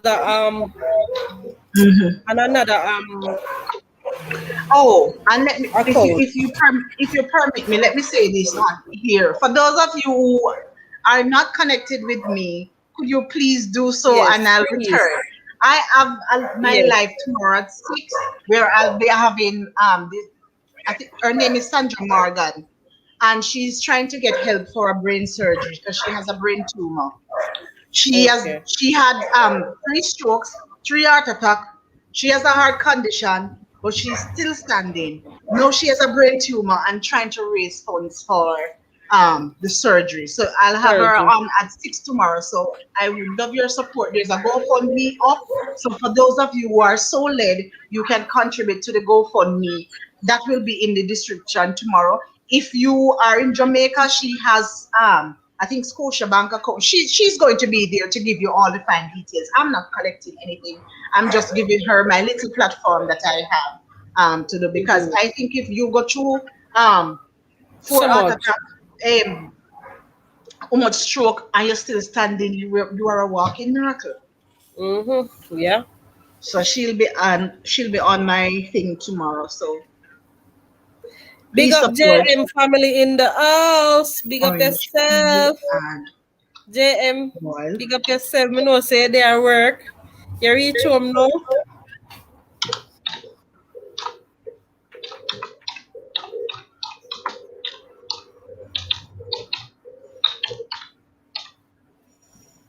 Marlon telling you welcome.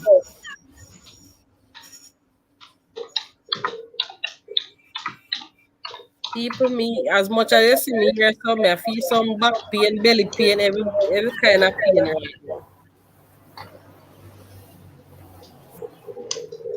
Plus, You know what is good for that? A Rasta man told me some time ago, and I tried it. The tuna, you know tuna. Where you are in Jamaica? yeah, The I'm off tuna, tuna.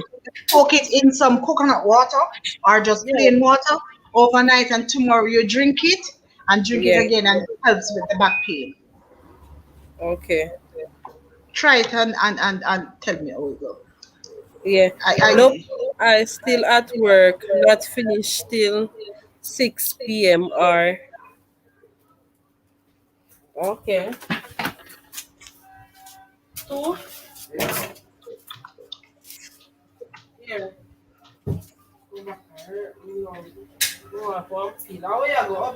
No.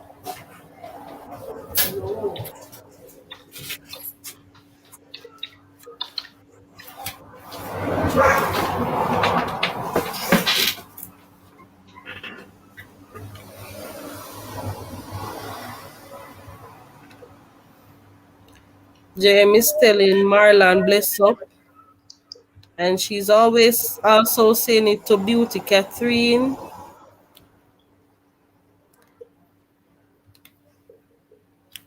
Okay, I will try that. Tell her type in a channel name to Tara, because okay. she not. Texting in the group in the chat. No, them not know you.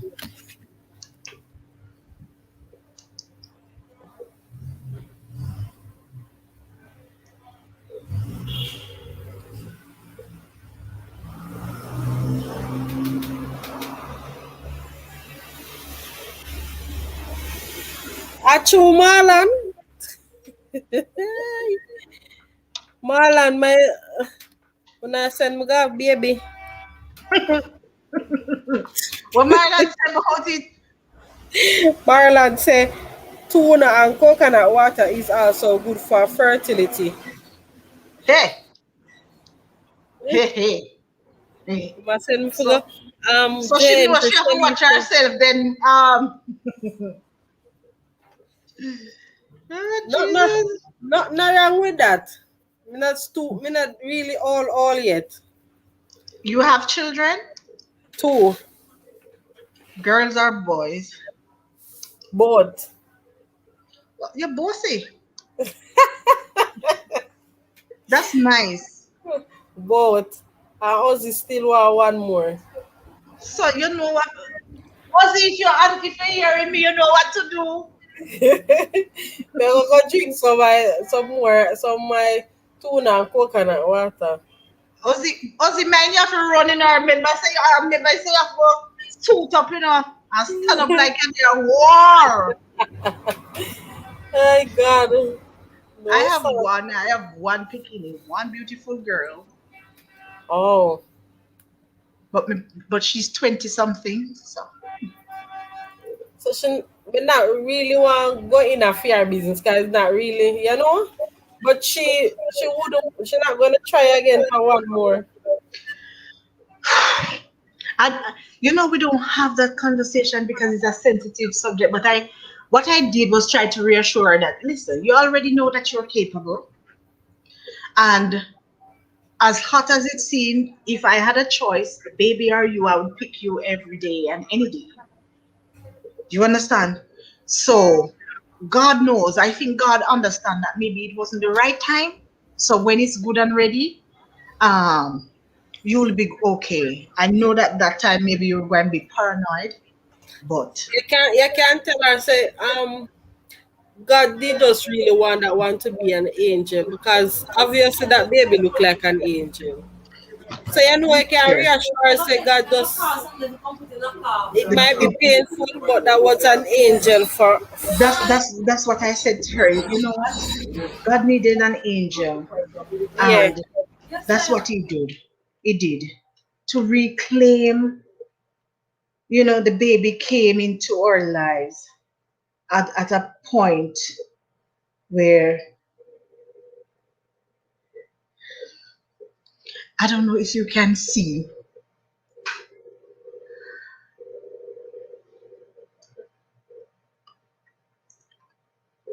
Well, this was when he we died. But here's the baby. You want to tell me that this is not a sweet little boy? Look at him.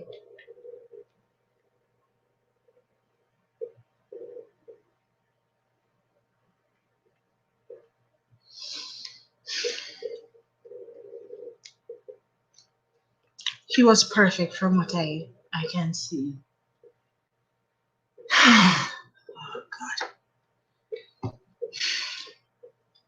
I forgot what I was.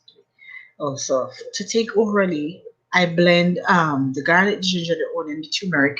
Um, Forgive me if my spelling is not right.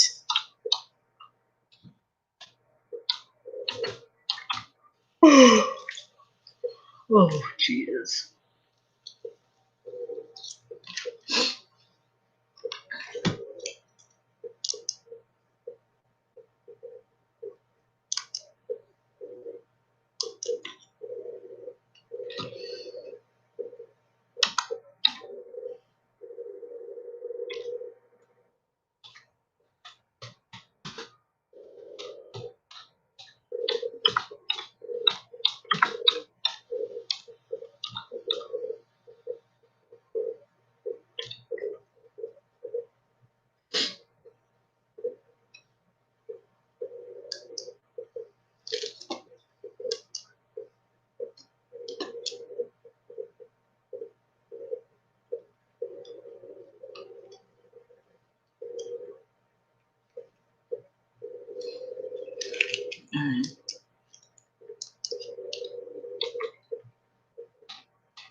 Girl, we're gone over with time. I so much something. Yeah, because the first one is basically similar stuff, but you have to Okay. know what to do. So the first one, you do that when you add the peppermint to it or the albas oil, you use it to steam your face. The second one, you blend the garlic, the ginger, the onion, the turmeric, add a little Mm-hmm. cayenne pepper, and you blend with some honey, and you take, 2 spoonful. And so the channel name is Tara J's Blogs and Dialogues. Yeah. So All you right, put so it on. You put it here already. We I not just see it. typed it. We not see it, you know. Well, I don't know. You put it in the. You man a private chat. You put in it. Put it Oh, in. maybe a private chat for you. Your sis, Shelly say your sis, I know you want don't know nothing. Oh, me see them now. Oh God, how we gonna make this public? Look here, but otherwise I'm not getting any option to type anything You anywhere can public. copy and paste. I'm not getting any option to type anything else anywhere. I don't know why. No, come out at what you're in and go in public. Because you may be going in, just go in comments. Go in comments. Yeah, but it's not giving me the option to comment. There's no space for me. I can see all the comments, but I'm not seeing anywhere You where see I should where the type. comments is? You see where you see in the comments? Go down Mm-hmm. to the bottom of the comments. That's That exact. Okay. that's where you're supposed to type. I'm not seeing anything open for me to type. That's where I am. It mark private. Where I'm say comments. All It's a right. private. You say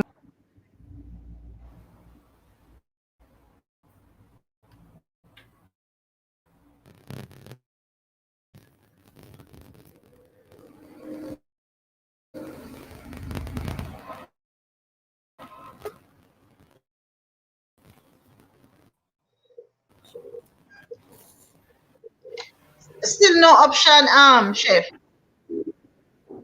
Shalisa Oh, type. me She said did going. type the name in the chat for me, please.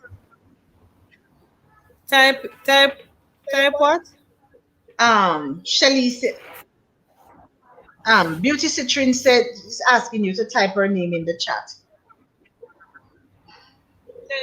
Type beauty name My in the name, chat. my channel's name. I think she's asking. Oh, Tara J. Schiff. Long,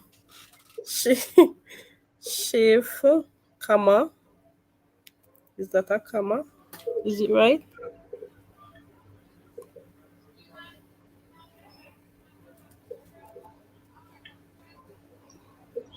No, so what this? It's when we go school and they call it apostrophe. Yeah, me I look see it, but me nah. Oh, me see it now. Okay. Alright. S Tara J blog BOLG. What else they on it again?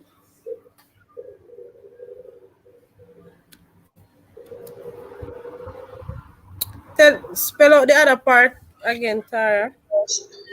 Okay. See, chef, type it in the comments. Tara Okay. J's Blog. Blogs and Dialogues. See their beauty.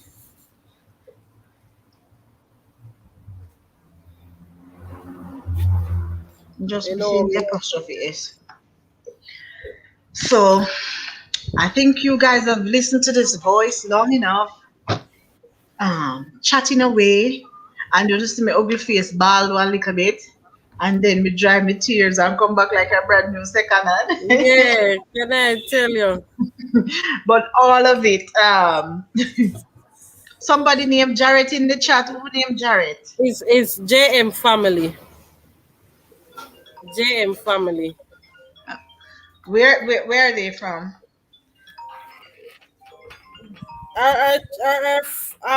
YouTube channel is JM Family. She was at the top texting me and we said, welcome JM Family. Look up Okay. top. Oh, Nasheen Jarrett. Okay. Yeah. All right. My husband's name is Jarrett. Okay. All right. So, beautiful people, thank you for listening. Hope I didn't bore you. Hope you learned No. something that when you go home this evening or tonight or whatever time it is, you can say something. You can tell your people something. Your girlfriend, your boyfriend, your granny, whatever, and be your husband or you know, I share don't with know somebody. how I get this to public, like to put it in the comments here. Don't tell That you more I already, know. Tara. I'm your family already, Tara. Yes, Beauty Citrine, I know you.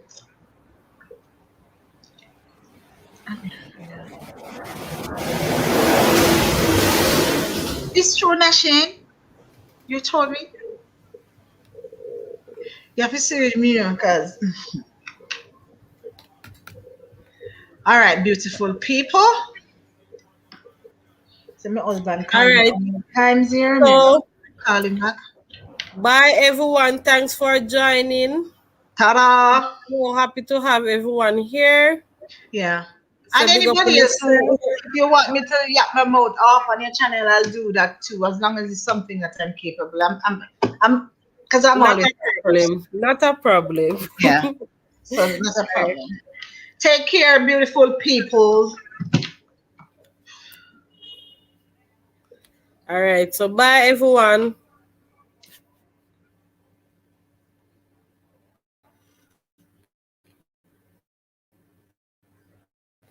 Thanks to everyone that was on here early on. I'm so happy. I'm blessed to have you all here.